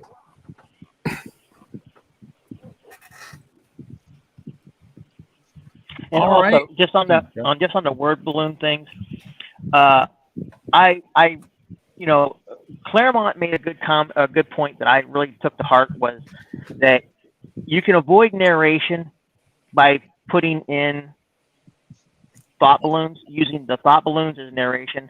Mm-hmm. So I've used that. I admit there's possibly way too much, maybe, but I was trying to get this character development done, and I may have stumbled a bit with it, but yeah, that's where I was going with it, and that's why there was so much thought balloon going on. Because you don't have to apologize for the thought balloons. Yeah. Like, my note was you need to commit to it better. There you go.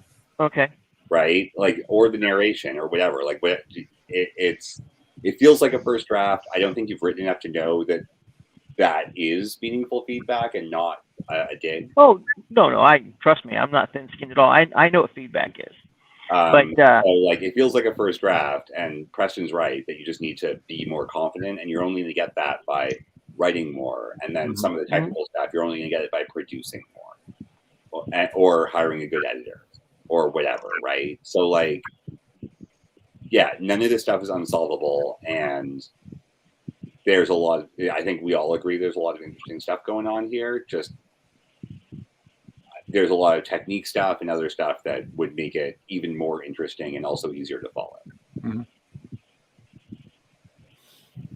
All right. What script do we want next? Danny's got a script. I got a script. John's got a script. So I'm gonna. My wife came out here like halfway through this one and was trying to get me to eat dinner. I'm gonna go eat dinner and I'll be back. I'll probably be partway through the next one. Okay. All right. Yep. All right, Zach. Whose script do you want to hear? Lee, whose script do you want to hear? We'll go to Lee. You just went. You picked the next. Yeah, Lee, you can rip my script apart. Get me right back. There you go. Sure. Let's go hear Danny. Danny's script. Here we I'm go. short. My only intro to this is I wrote it forever ago. It has been edited for a bunch of stuff, and this is partial, like slowly in production. Okay. So I'm actually going to be workshopping. This is like a longer thing. It's not single issues. It's it was originally like 40 whatever pages, and I might go longer now with my illustrator on it. So I'm actually really excited about getting feedback because it's going to give me a good idea of like what to do in editing as pages are being produced. Okay. Who's narrating? The Haunted Heed. John is. All right, John. All right. Page 1, panel 1. You can do it. Exterior Castle of Otranto. Establishing shot of the Castle of Otranto, a well-made mid-9th century walled fort with a tall tower and a large chapel with a bell tower. This fort looks well maintained, and its pleasant and prosperous surroundings show it's well situated in a rich landscape. Caption: Ontaro Province, Kingdom of Naples, AD 1224. Ring, ring. Sorry. This is older. This is much older. I think I wrote this like... Panel 2, Interior Chapel. Prince Manfred waits impatiently inside the chapel, dressed in full finery, including a coronet, ermine cape, and chain of office. Beside him stand his chaplain, the beautiful Princess Isabella, and her family, including her father, the Marquis of Vincenza. Both families are also colored contrastly by the light streaming through the stained glass window. In the background stand a large black marble statue of Alfonso the Good, wearing full plate armor and carrying an ornate helmet decorated with 3 black feathers in the crook of his left arm. Okay, so Preston's going to be Manfred and then later Fred. Okay. Anyone can be the chaplain, so let's have Zachary do it because he's next on my list here in the screen in your face. Okay. All right. You want me to start? Mm-hmm. All is prepared, Your Royal Highness. We only wait the arrival of your son. Conrad would already be married if he wasn't so sickly. His mother, God rest her soul, would be ashamed at his tardiness. Indeed, Your Highness. Panel 3, reverse shot. Some of Manfred's subjects look onward at the spectacle while others whisper to each other. One is Theodore, a well-muscled laborer with a well-maintained short beard. They're arranged in a formation that lets us see the entrance of the chapel. The courtyard is visible through the open doors. Okay, so we need Theodore, so I guess that will be Lee. Okay. And then I'll split peasant duties with Zachary. You want me to be a peasant? Yeah, the chaplain doesn't have very much going on. You'll see what happens. Which peasant you want me to be? Be peasant 2. I'll be peasant 3. Okay. And I'm Theodore, you said? Yes. Yeah. Okay.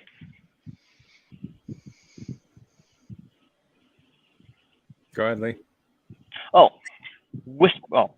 Why is Prince Manfred so impatient?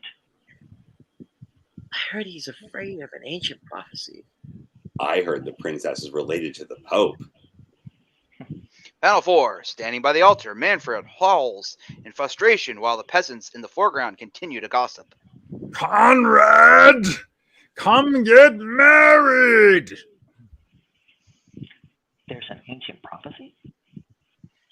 He'll lose possession of the castle when his family grows too large to inhabit it. Panel 5. View from the courtyard into the chapel. The Marquise leans in to speak with Manfred. Surely Conrad is on his Smash. way.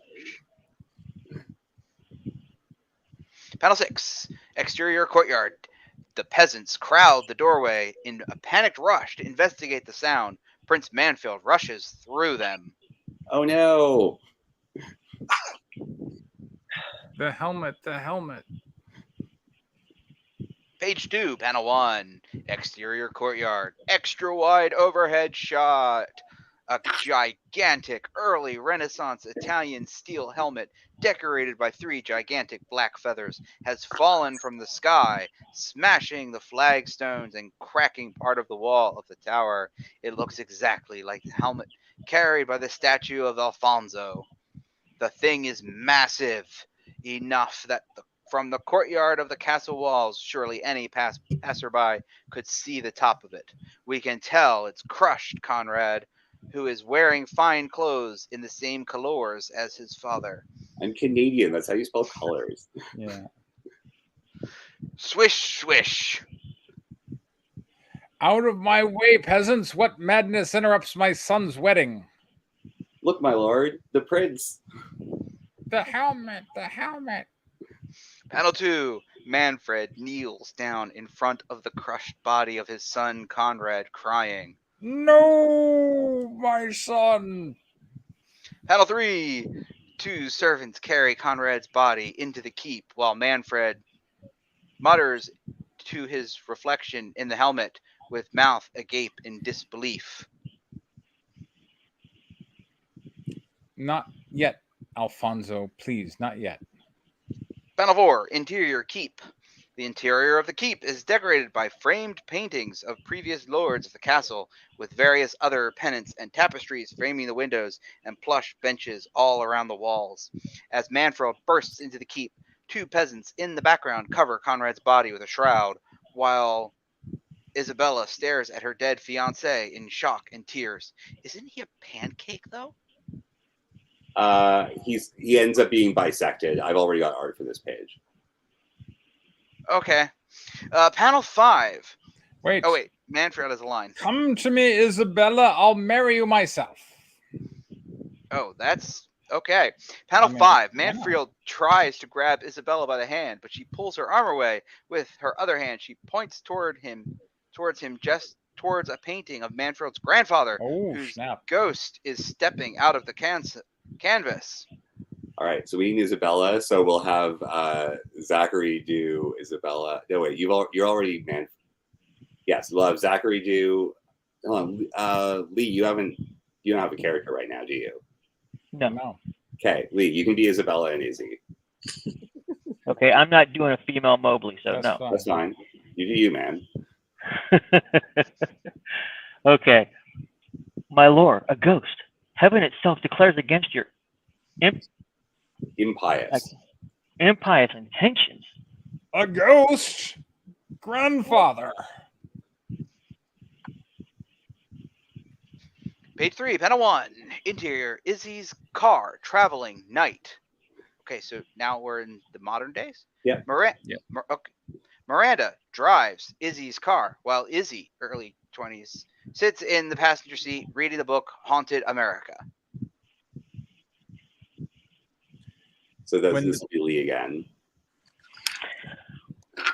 When the peasants warned Manfred the prophecy was true, he was imprisoned inside the helmet.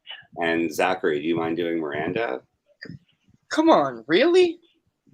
There's more too. Of course, this happened before the castle came to America. Did they move castles?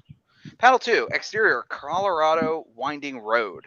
Izzy's white compact car is driving up a lonely road, winding cliffside path on a dark, stormy night towards an exact replica of the castle of Otrando. Giant helmet in the courtyard and everything. The castle is framed by a bolt of lightning, which illuminates a worn-down roadside sign in the bottom right corner of the page, reading, "The Haunted Inn. Come for the view, stay for the ghosts, if you dare." Caption, Colorado, present day. Izzy, do you really believe this stuff? So what if I do, Miranda? This is going to be fun. Page 4, panel 1, exterior haunted head in. Izzy and Miranda are parking in the lot outside the castle walls. The top of the giant helmet with the 3 black feathers is visible over the wall to the courtyard and is the top of the nearly medium-sized tree. The entrance is demarcated with an open wrought iron gate, which dilapidated lettering over this top arch. We come to E Haunt Head. This is so awesome. What? Look, over the wall. The helmet! The helmet! Panel 2. Extra low angle shot looking through Miranda's legs as she leans into the back of the car to remove some luggage. Looking up toward the castle. Only a few lights are visible coming from the windows. The place is nearly empty. Hurry up, let's get in before the storm starts. Boom. Eep. Panel 3, extra wide, overhead crane shot. Miranda and Izzy are walking their luggage in through the paved path, through the courtyard to the front door. I love how spooky this place looks. Who's Miranda? You see spooky.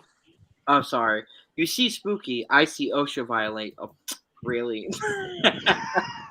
It's not a bad line. It's kind of funny. I see OSHA violations. Don't be such a stick in the mud. It's just like the story. The insane story. Look at that helmet. I know. It's perfect. Panel 4. Sound effect over black. Greek. Panel 5. Page 5. Panel 1. Exterior. Looking through the open front door, which Fred holds open for the guests. Inside the hotel, behind him sits an old, dusty entryway and a front desk covered in discarded magazines, more lounge than workspace. On the desk, a candelabra with 3 candles in it sits beside a huge leather-bound guest book, a fountain pen, and an inkwell. The hallway is lined with an antique, Renaissance-style portraits of past owners and managers, and there's an ornate split staircase at the far end of the room. So question is going to be Fred. Izzy, party of 2? That's us. You've been expected. Shall I take your bags? Panel 2, interior foyer. Inside the foyer, Izzy signs the guest book with the fountain pen, while Miranda examines the framed black and white photos of the hotel in its heyday on the wall beside the desk. Their bags are by the desk. Behind the desk is an overly ornate but somewhat tacky sign reading, "Welcome to the Haunted Head." God, Izzy, this place is a museum. Hardly, miss. This hotel is a perfect recreation of the castle of Otranto, brick for brick. Isn't it great? I love old stories and ghosts. Panel 3, close-up of Fred looking spooky in the light. The first owner imported the original stones to America after the war. Some say the ghosts came with the bricks. Some say they came later. Panel 4, head-on MS shot. Medium shot? Medium shot. Head-on medium shot of Izzy. Fred hovers behind her and to the left like a creep, pointing over her left shoulder toward the reader. Which was it? I wouldn't know, but we love our history. We've even commissioned portraits of the characters from the novel. Panel 5. Same scene, but full reverse shot, but wider, revealing the portrait of Isabel. Now Miranda hovers behind Izzy's right shoulder with curiosity as Fred points and explains. Light it so Fred looks spooky and Miranda looks angelic. The portrait itself has seen better days, and there are some cobwebs between the frame and the wall. Spooky. She looks like you, Izzy. Whoa, cool. Page 6, panel 1. Interior hotel hallway. Fred, Miranda, and Izzy, with their luggage, wait impatiently in a dusty carpeted hallway whose walls are frescoed with painted portraits on the side and doors on the other. Fred opens the door and he waves the girls in with smooth motion. Creak. Panel 2. Exterior interior Izzy's room. View through the window as Izzy and Miranda enter their room. Izzy rushes in, leaving Miranda to nearly trip on her luggage. A large portrait hangs on the wall, matching the door's hinges, facing the bed. Oh my God, this is amazing. Look, you can see all the way into the valley. Can we start after all the bags are in the room? Panel 3. Interior Izzy's room. Reverse shot, but slightly higher angle. Izzy opens the window, letting in a huge gust of wind that billows in both the curtains and Miranda's hair. Over the windowsill, the helmet's feathers shake in the rain and wind.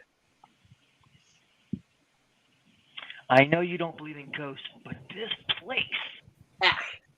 Close the window. Have you considered pants? Not with these legs.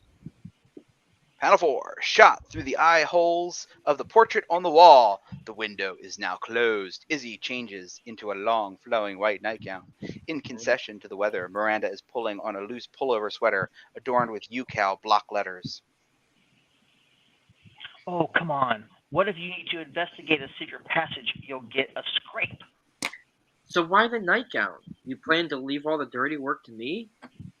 I don't care if this thing gets torn. It's spookier that way. Page 7. Panel 1. Interior hotel hallway.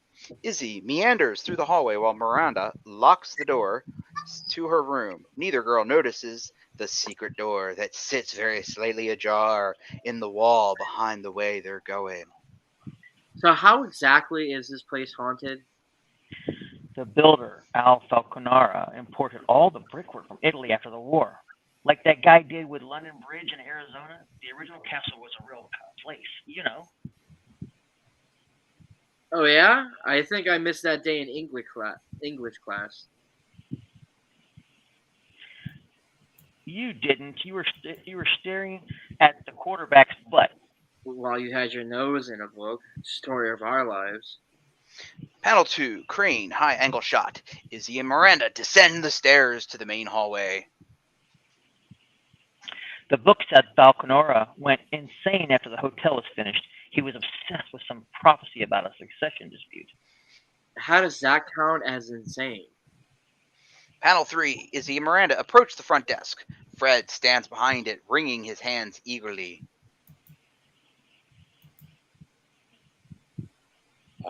Question. Yes. You have Fred. lines. Oh, sorry. I'm Fred. Hold on. Rumor has it he has something to do with some draft dodgers who went missing during the earthquake in '72. Where we lost the East Wing. Panel 4. Interior chapel night. Some young draft dodgers attempt to protect themselves from being crushed by debris in the collapsing chapel. We'll never really know what happened, but I suppose we could say this place has always been cursed to cause harm to those who inhabit it. Meaning it, Izzy. Oh, sorry. So you're saying these grounds keep collecting the restless spirits of lost souls? That's totally spooky. Super spooky. Page 8, panel 1. Ted, 25, buff handyman, enters in through the open doors at the front of the hotel. Part of the helmet is visible in the courtyard.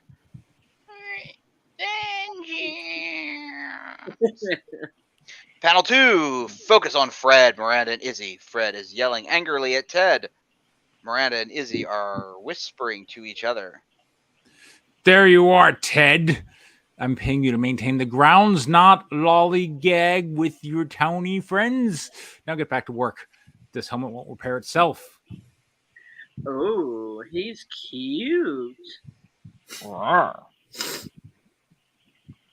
Panel 3. Extra wide. Overhead shot. Ted goes outside. Fred leads Izzy further inside the hotel. Miranda stands around, not sure whether to join her friend or introduce herself to Ted. We had a TV crew come here once to see what they could find, but they said they got spooked by a vision of a giant foot. I told them where to shove it. Wait, you've never seen a ghost show yourself? Not even the previous owner? All I know about is ghosts that keep the store. That all I know about is ghosts. All I know about ghosts is that the stories keep the lights on, and nobody's seen the Falconata around here since the quake. Panel 3, Miranda chooses Ted and runs outside. Hey, wait up! Panel 4, exterior hotel courtyard. Miranda catches up with Ted and holds his arm. They walk around the courtyard's lawn toward the helmet. Their feet leave impressions in the wet grass. Squish, squish. I'm Miranda. What you up to? Do you guys need a Ted? We do need a Ted. All right, I'll be Ted. Ted, I'm fixing the electricals in the helmet. It's the star of our Halloween ball. It'll go faster with company, and I need a break from ghost stories. You mind? Why not? You know, I feel like that would be cool if it was like, That's it. That's it. For now. That's it. Yeah, Yes. no, honestly, that'd be cool if you added the why not? Page 8. All right, that's it. Okay, so we have ghost stories. We have haunted castles. We have teenage girls. We have a story of nobles and someone being crushed by a giant helmet, which I've never seen that before. So cool beans on showing me something I've never seen before. There we go. There we go. Yeah. Zachary, what did you like about it? I like the interactions with characters. Honestly, I could follow along from beginning to end, and I'm getting a sense it's a slow build. You're definitely taking your time, so I feel like the payoff in the end, once you get to it, is gonna really pull it all together. So I really like the pay. I think the pacing was just right, and I can definitely get a sense of the personalities between the characters of who's interacting with who. The beginning was just a little confusing with the characters I couldn't figure out, but then I quickly got along afterwards. John. Yeah, it was very interesting for I like the relationship between the two girls.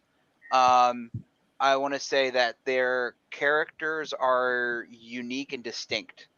So I think that it plays along into that. Like they play off each other well, and we do kind of get the feeling, that they're two individual characters. They don't sound the same from the way they dress and the way they talk and all of that.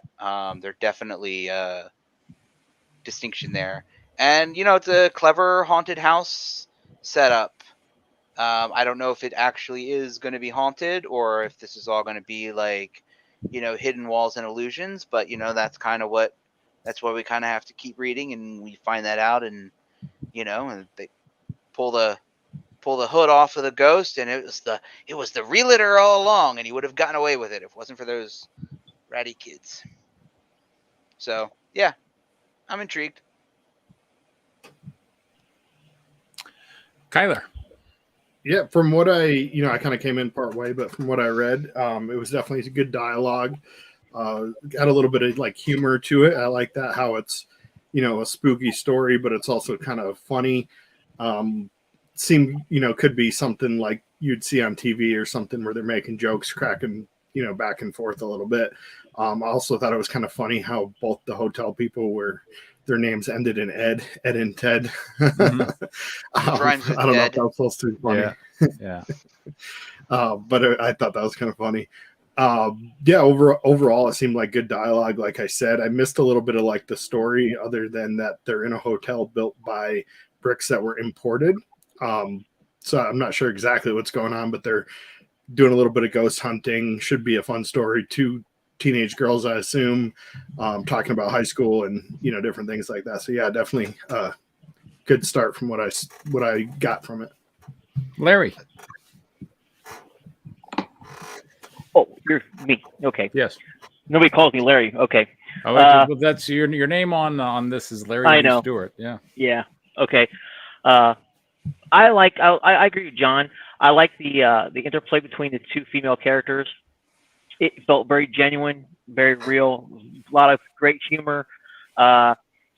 And like John, I was also thinking as we're going through this that, it's almost coming across as a faux ghost story, that we're going to get something like, serial killers or something like that. And that kind of was how the vibe I was getting from it. So yeah, I thought it was great. A lot of fun, a lot of interaction. Awesome. Thanks, right. guys.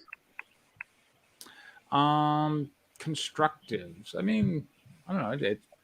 It's only 8 pages, so we're being introduced to a story, and really, in a way, we're being introduced to 2 stories because we have a story within a story. I don't know. I don't have a lot of constructive. Seem to serviceable 8 pages. Zach, do you have any constructive notes? It's such a minor one. I think with the interaction with the girls, are they teenagers or young adults? I think every time I go back and edit, I write them younger. I think it would have been cool to be. I think the best way to is like, how like Scooby-Doo, you're watching an episode, you see like the gang doing their whole little thing in a building or whatever they're exploring, and then you see like that unknown shadow lurking, or just something creepy is happening, but you're not right seeing it, and it's just kind of like, okay, it's there, it happened, and then you move back to the gang. I don't know. I think that would have been cool to implement that into it when they were interacting with each other in the room, especially with the windows opening or something like that. Maybe something with the painting. I don't know, but it's just like a small little critique, but it's really nothing. Again, it's like one of those things where you could just like either put it in or not, and it still works either way. Well, I am looking for things to expand the story with, and you and John were a hundo P right on the Scooby-Doo influence, so that's actually a really good note. Thank you. John. I have 2 quick things. One, I feel like your story within a story is a little confusing. Like I was confused just reading it. I'm like, wait, what? So you have a lot of characters in your opening story, which make things a little complicated to follow. And I feel like that's part of it. I think maybe less characters in your opening. Maybe shorten it up a little bit. I don't know. I mean, it didn't feel like it was too long.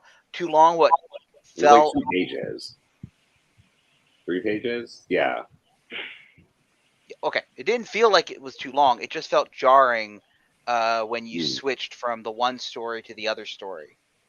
Because I didn't feel like the first part was a story within a story. I felt like it was the story, and now all of a sudden, something else is the story. And that reset was a little jarring to me. And then the other thing that, and I know that it happens, but if it's not important, I would almost suggest just have it take place in Europe, like college girls on spring break in Europe going to a haunted castle. I felt like the whole unless it's important that it takes place in America, I would almost say, yes, I know it happens, but that was a little weird. I think just make it happen in Europe in an old creepy castle, and call it a day, unless there's an important plot reason, story reason that it changes. Those are my only 2 notes. Kyler. It's like, I think I missed a good chunk of it because I didn't know about the story within a story thing. But I think it would kind of be cool to add a little bit of narration to giant helmet that falls from the sky. You missed the good part. Okay. But I was going to say maybe add like a third perspective, like a narration from the ghost point of view. If there's going to be a ghost or whoever the bad guy villain is, they're like, ooh, I'm going to tear that dress off later or whatever she's talking about the thing or something. I don't know, like some kind of like some piece of information that the viewer or the reader knows, but that the characters don't, and adding that as like an extra element of what's going on. Well, I did catch the door that was not the wall that was a door that was ajar, and I did catch the painting was looking at them. So I don't know how that will translate specifically the painting to art direction. But I think if you can pull those off, that did give the creepy the wall that was a door was ajar was where I was like, okay, maybe it's not ghosts. And then of course the painting, had that whole, Porky's So vibe Scooby-Doo. thing. Yeah. Had that whole vibe going to it. So I saw what you were doing there too. So which was kind of what Kyler and Zach were referencing. And I was like, yeah, it's kind of in there and it's subtle. And I think that's fine, especially for the first 8 pages. You don't want to give away too much too quickly. And Lee, did you give any? Or do you have any? Not really. I mean, it's right. 8 pages and it's pretty quick. Yep. Okay. Let's see. We're almost 2 hours into this thing. All right, we got John's script. We got my script left. I hate to do. I do gotta go because All right, take care, Zach. 10 o'clock. But No I problem. want to say it was great seeing all you guys. I can't wait to hit you guys up later on. Sure. Yeah, come back next you're week. quite welcome to hit me up anytime. I followed a couple of you on Twitter. I couldn't find the rest of you, but you I'll find you. I'll look for you. Well, we're all So definitely in mine's Preston's Discord. Yeah. Okay. Yeah, I was gonna say mine's Abraxas_DAO. DAO. Ah, gotcha. Yep. All right, guys. You have a take care. wonderful night. You guys are all cool. Thank you. Thanks. Thanks for coming, Zach. Yep, that it did. Peace. Do we want more stories or do we want to save for next week? What do you want? What week is next week? Memorial Weekend. I can be here next week. You can or you cannot? I can, positive. Okay. So that's up to you and how tired you are. I mean, we can do another story and see how it goes. Do we have a huge backlog, or you guys can go on without me? Okay. Yeah. Well, we didn't have any for a couple weeks, right? So maybe save them. Oh, we did. Nobody we showed did. up. Just no one showed up. It Oh. was John and I were talking about things. So. I was busy. My kids' That's baseball is almost done, so That's like awesome. 2 more weeks, and I'll be able to be here regularly. Fatherhood is super good. So there we go. Okay. So, Danny, do you want Palace or you want Blood Feud? Sorry, John. We're doing Palace. Palace. Okay, here we go. Preston pitched it to me earlier, and so I'd be kind of excited about it since like real early in the morning. Actually, I think I got like a straight 9 a.m. message from you. Yeah, I was like, yeah. And there is a current Palace Kickstarter right now. There is. Yeah, that's for the adventure on Old School Essentials. Okay, we need a narrator. Danny, go ahead. Yeah, and we need an Edmund. John, you can be Edmund. All right. Palace of the Golden Princess, issue 5, page 1, panel 1. Samantha frowns as she listens outside the dungeon door. Tie the bitch to the block so we can smash her pretty face to a bloody pulp. Ah, you did the thing. Yay. What's the thing? I remember like you had this basically exactly as it is now, somewhere buried in near the end of issue 4. Yeah. No, that's the beginning of issue 5, and it Yeah. actually is. Yeah. That's a great beginning to issue 5. Yeah. Can we make that full screen? I mean, is it The not? text? Well, you here. got the oh, you're right. I got the little site over there. Yeah. How do I get rid of that? You click on where it says cards or whatever. Oh Yeah. No, there we go. There we You're go. right. Okay, Yep. sorry. Cool. Thank you. Sorry. There we go. Panel 2, naked. Thora lies face down over a large wooden block suspended a meter above the ground by ropes secured to a block and tackle system in the ceiling. Her pillory board fits into a groove at the front of the block. Edmund sadistically relishes the moment as Tabitha and Akasha follow his orders and secure the rest of Thor's body with rope. I'll be Tabitha. Or you want to? You can be Tabitha. Go ahead. I obey the orders of the Queen's servant, but take no pleasure in this. Panel 3. Edmund smiles as he stands behind Thora and, using the rope suspended from the block, pulls her towards him. Well, you can't hold it against me if I enjoy my work. That was great. Panel 4. Above angle, whatever that means. High angle? Are we looking down? Yeah, we're looking down. It's a high angle. Okay. Using the ropes, Edmund pulls Thora's naked ass into the seat of his pants. There we go. Here's a preview of what's to come, you stupid wench. And to think all you had to do was beg for it. Did you think yourself too good for me? Come on now, you worthless whore. Age 2. Viewed in profile, having released the ropes, Edmund gives both of Thora's butt cheeks a firm slap with both of his hands. Speed lines show the block moving forward towards the stone wall, threatening to force Thora's restrained head into it face first. Tabitha and Akasha stand aside, uncomfortable with the scene, but powerless to stop it. Beg! Spank. Page 3, Panel 1. At the high point of the block's arc, Thora's face comes uncomfortably close to the stone wall. Panel 2. Viewed from the front, Thora's face expresses concern as the block swings back towards Edmund. Beg, or I'll ruin that pretty face of yours. Panel 3. Edmund gives Thora's ass another hard two-handed slap, bringing a bright redness to her alabaster skin. Listen. Yes. Two-handed slap. This is not a smutty novel. Yeah. No. But... it's fine art direction, don't worry. Okay. All right. How do we do a two-handed slap? FYI. I mean, two hands, two cheeks. He's slapping both cheeks. I'm just saying, both hands. Red like dime store trash. There we go. Yeah. Ha ha. Panel 4, profile. Thora's face comes closer to the wall and shows surprise at finding the face of a Ereshkigal there. I mean, an Ereshkigal. Lee, you want to be a Ereshkigal? Greeting, mortal. Just a single greeting. Yeah. That's so Ereshkigal. I love it. There you go. There we go. Right. Page 4, Panel 1, foreground. Thora's face recovers her composure as the block swings away. Background. Edmund smiles as he prepares to spank her again. Or you're going to scream a lot more than that. Panel 2. Series of panels, all in profile. Speed lines show Thora's face approaching Ereshkigal as the block swings forward.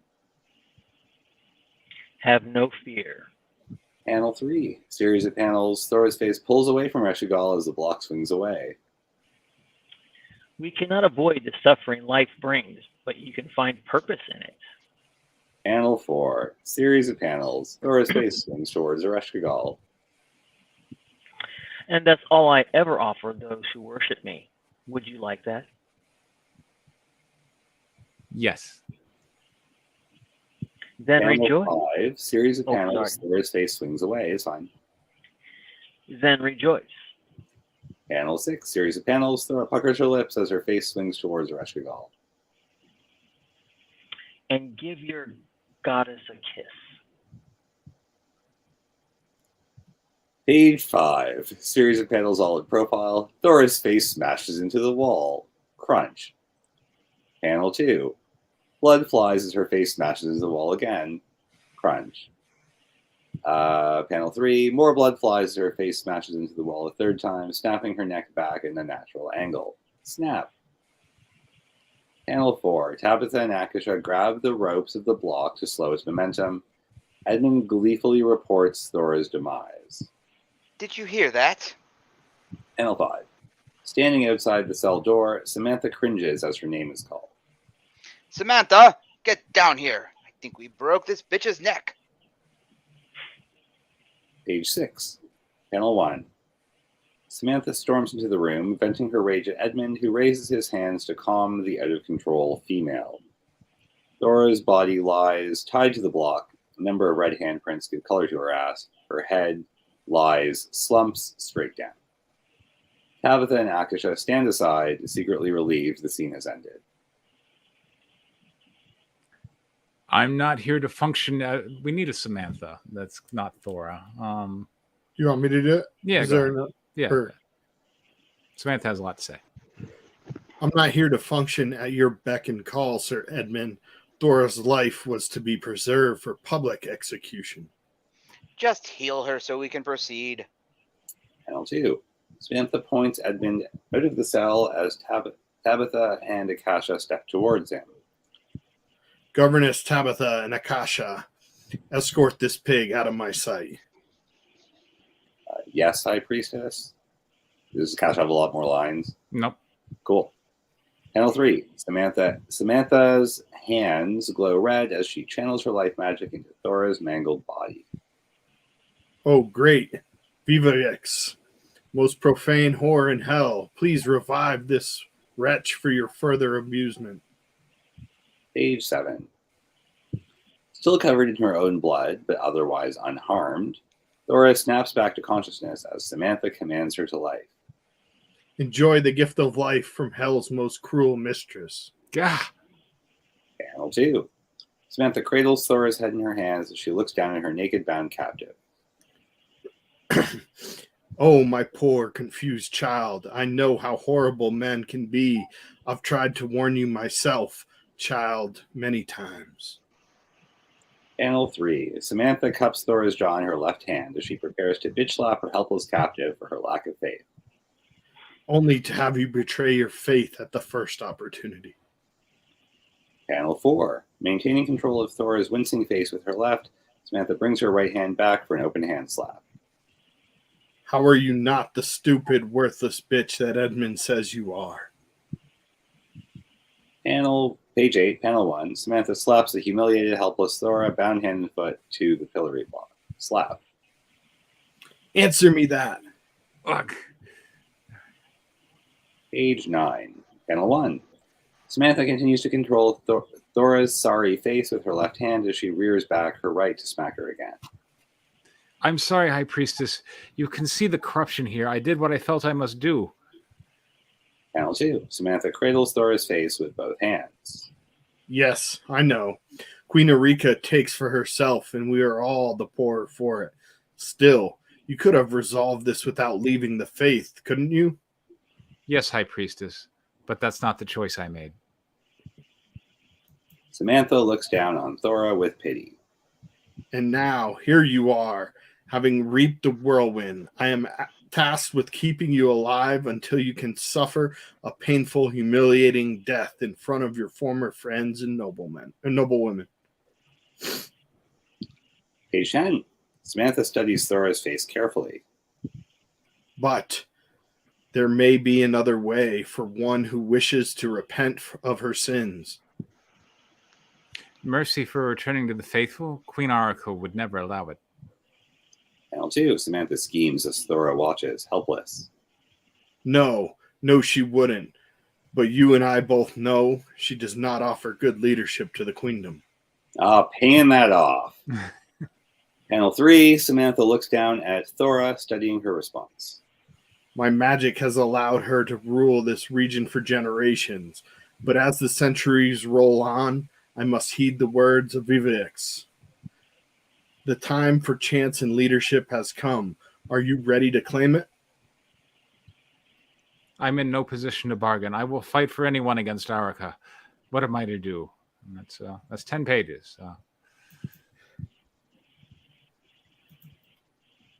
Well, that was cool. Okay, Yeah. So we have a sexy bondage torture sequence with a little bit of murder. And an incipient political plot. Yep. So what we got. I liked a lot of things about it.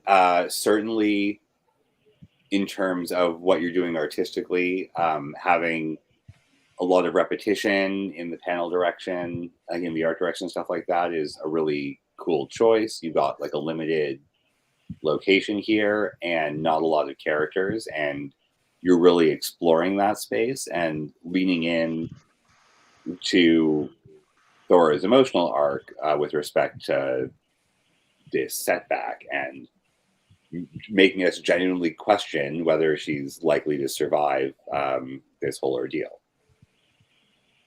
Thanks. What do you think, John? Oh, you gave notes before, but go ahead.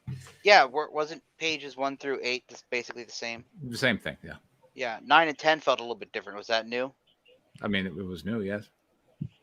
Yeah, I like the political twist, like Danny was saying. That was pretty cool. And yeah, I mean, I already gave feedback on the first 8 pages, unless you want me to repeat myself. Go ahead. No, I remember the main thing that I liked about it was that I liked the way you handled a not a rape scene. Mhm. That I think was basically my comment. I thought that the way you handled that was very tactful and tasteful, given the genre and the content warning that you're going for throughout the whole story. It didn't feel too out of place. So, yeah. Kyler.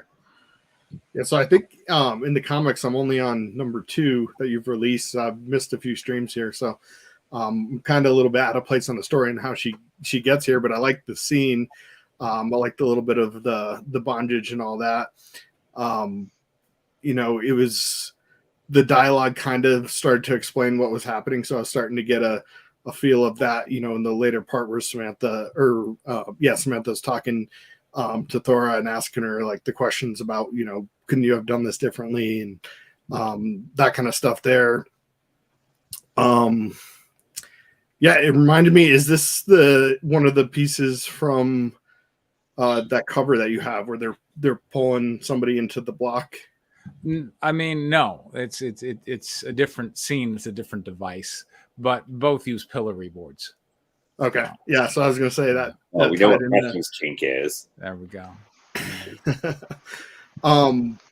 One thing, and this might be a constructive, I don't know, but if her neck breaks, does she necessarily die? Like, you had to explain that she died, but if your neck breaks, sometimes you'd still be like alive, but like just paralyzed or whatever. I don't know. I mean, I don't know if she was technically dead, but this is in like the Dungeons and Dragons universe. So she was at negative hit points, and then they had to bring. Yeah. I also like that you integrated. I believe I'd watched a stream from you before where the original Palace of the Golden Princess was based on like a banned thing that it had a lot of this like bondage and like taboo stuff at the time that it was banned. But in today's modern age, obviously we can explore some of that stuff freely and openly without being banned. So that's cool that you're kind of like paying homage to her original vision of what the RPG was going to be. Nice. All right, what do you think, Lee? I didn't see the last stream, but with the first 2 issues, we're starting to see some payoff now. So it feels like we're definitely getting, to the end of the story and where this is going to go with between Thora and Samantha. Mm-hmm. Indeed. I really enjoyed it. Awesome. All right, constructors, what do you think? Okay, I'm going to go first because John got to go first last time, or first-ish. Yeah.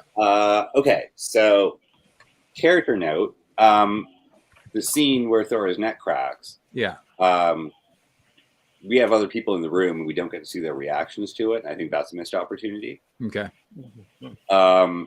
Structurally, from an arty perspective, I think we could probably cut an entire page of this if we wrote the swinging stuff into the neck crack as a double page spread. Okay. Because right now you have it over a page turn. Yeah. And you can take advantage of having like a series of panels with like, oh, swing, miss, and then like more of the same, swing, hit. Right. Right. Mm-hmm. And that also gives you like a ton of room. I feel like we needed like a little bit more Reshkagal, but I don't know how. Like the kissy face was a good call. Mm-hmm. And yeah, but like maybe we don't actually need it. I think it was 6 panels on each side though. So like you can just have like panels with a lot of swinging like arc motion lines and showing this proximity to danger that she's in. And by using repetition on both sides, like having a page flip where our protagonist is possibly dead is, I think, a really cool thing you can do with it in the medium. Okay. We lost Lee. We did lose Lee. Yeah. There was something else. Oh yeah, I see what you did about Thora being involved with Samantha all along, but I'm totally cool with it. All right. But yeah, so like having an extra page this early lets you lean in a little bit more to the political stuff and to like the what will you do now, because it's not clear that Thora is rejecting Ereshkigal here, if indeed that's what she's doing. Right. But it seems like by the end of this, as we come to the denouement of this scene with Samantha, that is what she's done. Right. Because we must read with the hermeneutic of faith. That's like $50 worth of words. Yeah. And trust that what people are doing is at least not lying to the audience. So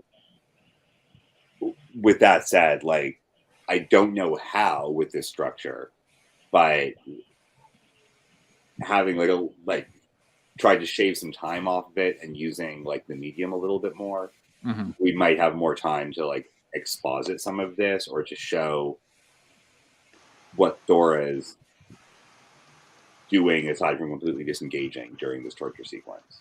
Okay. But it was good. It was tasteful. Edmund's an asshole. I like that people call him out on that. Yeah. So this is really hard to give notes on because it's very good. And at the same time, like it needs to take its time with it. Right. While at the same time, it also takes up a lot of space.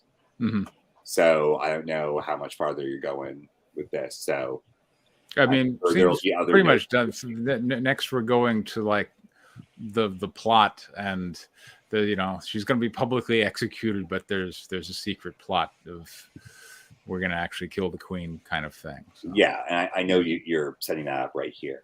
Right. So I may, depending on like what your final page count is, and if you're worried about it, you may have to come back and like this is what you're going to have to edit, right? Right. So that's throwing my hands up on this one. It's really good. You might have to come back and do something about the length. Okay. If you end up wanting to do that, or like go for an extra 4 pages in this and just have it be like a supersized. I mean, yeah, I figure like the final issue is however long it is, just however long it takes to wrap everything up. Yeah, I'm leaning that way towards Cygnus Imperium right now, and I think it's a good call generally because you get to also be like, oh, it's huge, and like it's a big Kickstarter campaign for that. Yeah. You've had all the support already, so double size final issue. Yeah. So if you're doing that, then go as long as you need to. This is a fine intro. This scene is worth taking your time with, and just do that. But good. All right.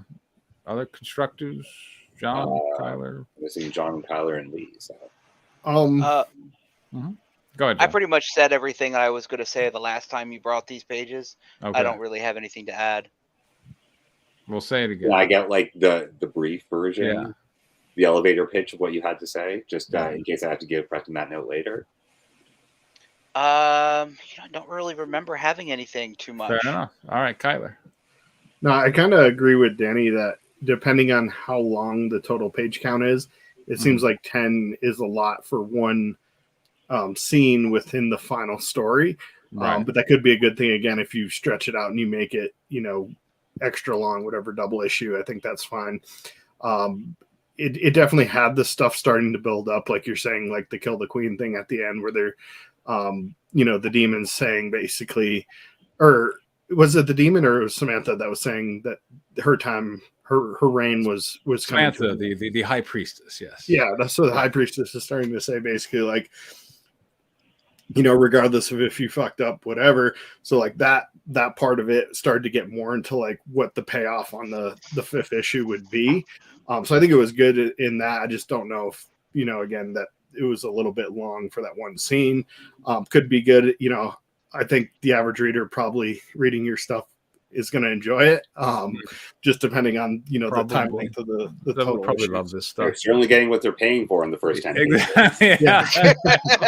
Well, that's True. what, yeah. So it's just like, again, you already kind of said that, but like, what is the percentage of the total that one scene takes up for like the final payoff? Because I feel like there should be, definitely if you're only doing 25 pages, you're gonna have to cram a lot into that next. Like I said, however long it goes. But yeah, it was good. I overall, I didn't really have a lot. I think maybe some of the scenes, as they were repetitive, it was the same thing, but like happening repetitively, that maybe we see it from a different angle. Like, do we see it from Thora's angle where her face is about to smash, or like some, the two people in the room looking at Edmund, or is Edmund looking at those two, just maybe switching up perspectives and kind of actually, I think idea. if you're going to be on wider shots, and I think you need to keep this with like static camera for a lot of the swinging to make that land just visually. Right. Write down what other people's reactions are as this gets more and more intense. I think that's actually a place where you can definitely like push the scene a little bit farther and see how everyone else responds to it. Because like, is Edmund gleeful? Is he happy that she dies? Like everyone else is possibly shocked and horrified because also a man's killing a woman in his kingdom. Yeah. Like there's all this stuff going on. And so I would commit to that. And sorry for taking your time, Kyler. I also just you're good. I was pretty much done. So Samantha with the maybe smacking needs to just be actually smacking the whole time. Yeah. Not smacking, go for that extra step. This is your final issue, so like maximum intensity, right? Okay. So yeah, those notes I think mean that we have people in the background doing stuff, that like everything's just a little bit more, and I think that might level this scene up a little. Sorry for taking time away from Lee as well. All right, Lee. No, I kind of agree with some of the stuff that Kyler said, that that it seems like there's a lot of pages just for that, but if it's going to be a longer book than 24 pages, then you can use those. But other than that was the only thing I was thinking. All right. Okay, so do we have time for Blood Feud? We actually might. It's like 10 o'clock here, though. Yeah. And you guys are like 9 o'clock right now, right, Preston? Or like 9:30? Yeah, I'm 9:20. So. I'm 10:20, but it doesn't matter to me. I mean, I will say I'm getting a little bit tired. And you know what? I kind of want to save John's for like next week, because that gives me a thing to do next week, to come and read John's story, if that's okay, John. What? You don't think I'll have pages next week? I mean, you are quite prolific, but nevertheless, I know sometimes you need feedback before moving on, or like really want some, right? I'm fine either way right now.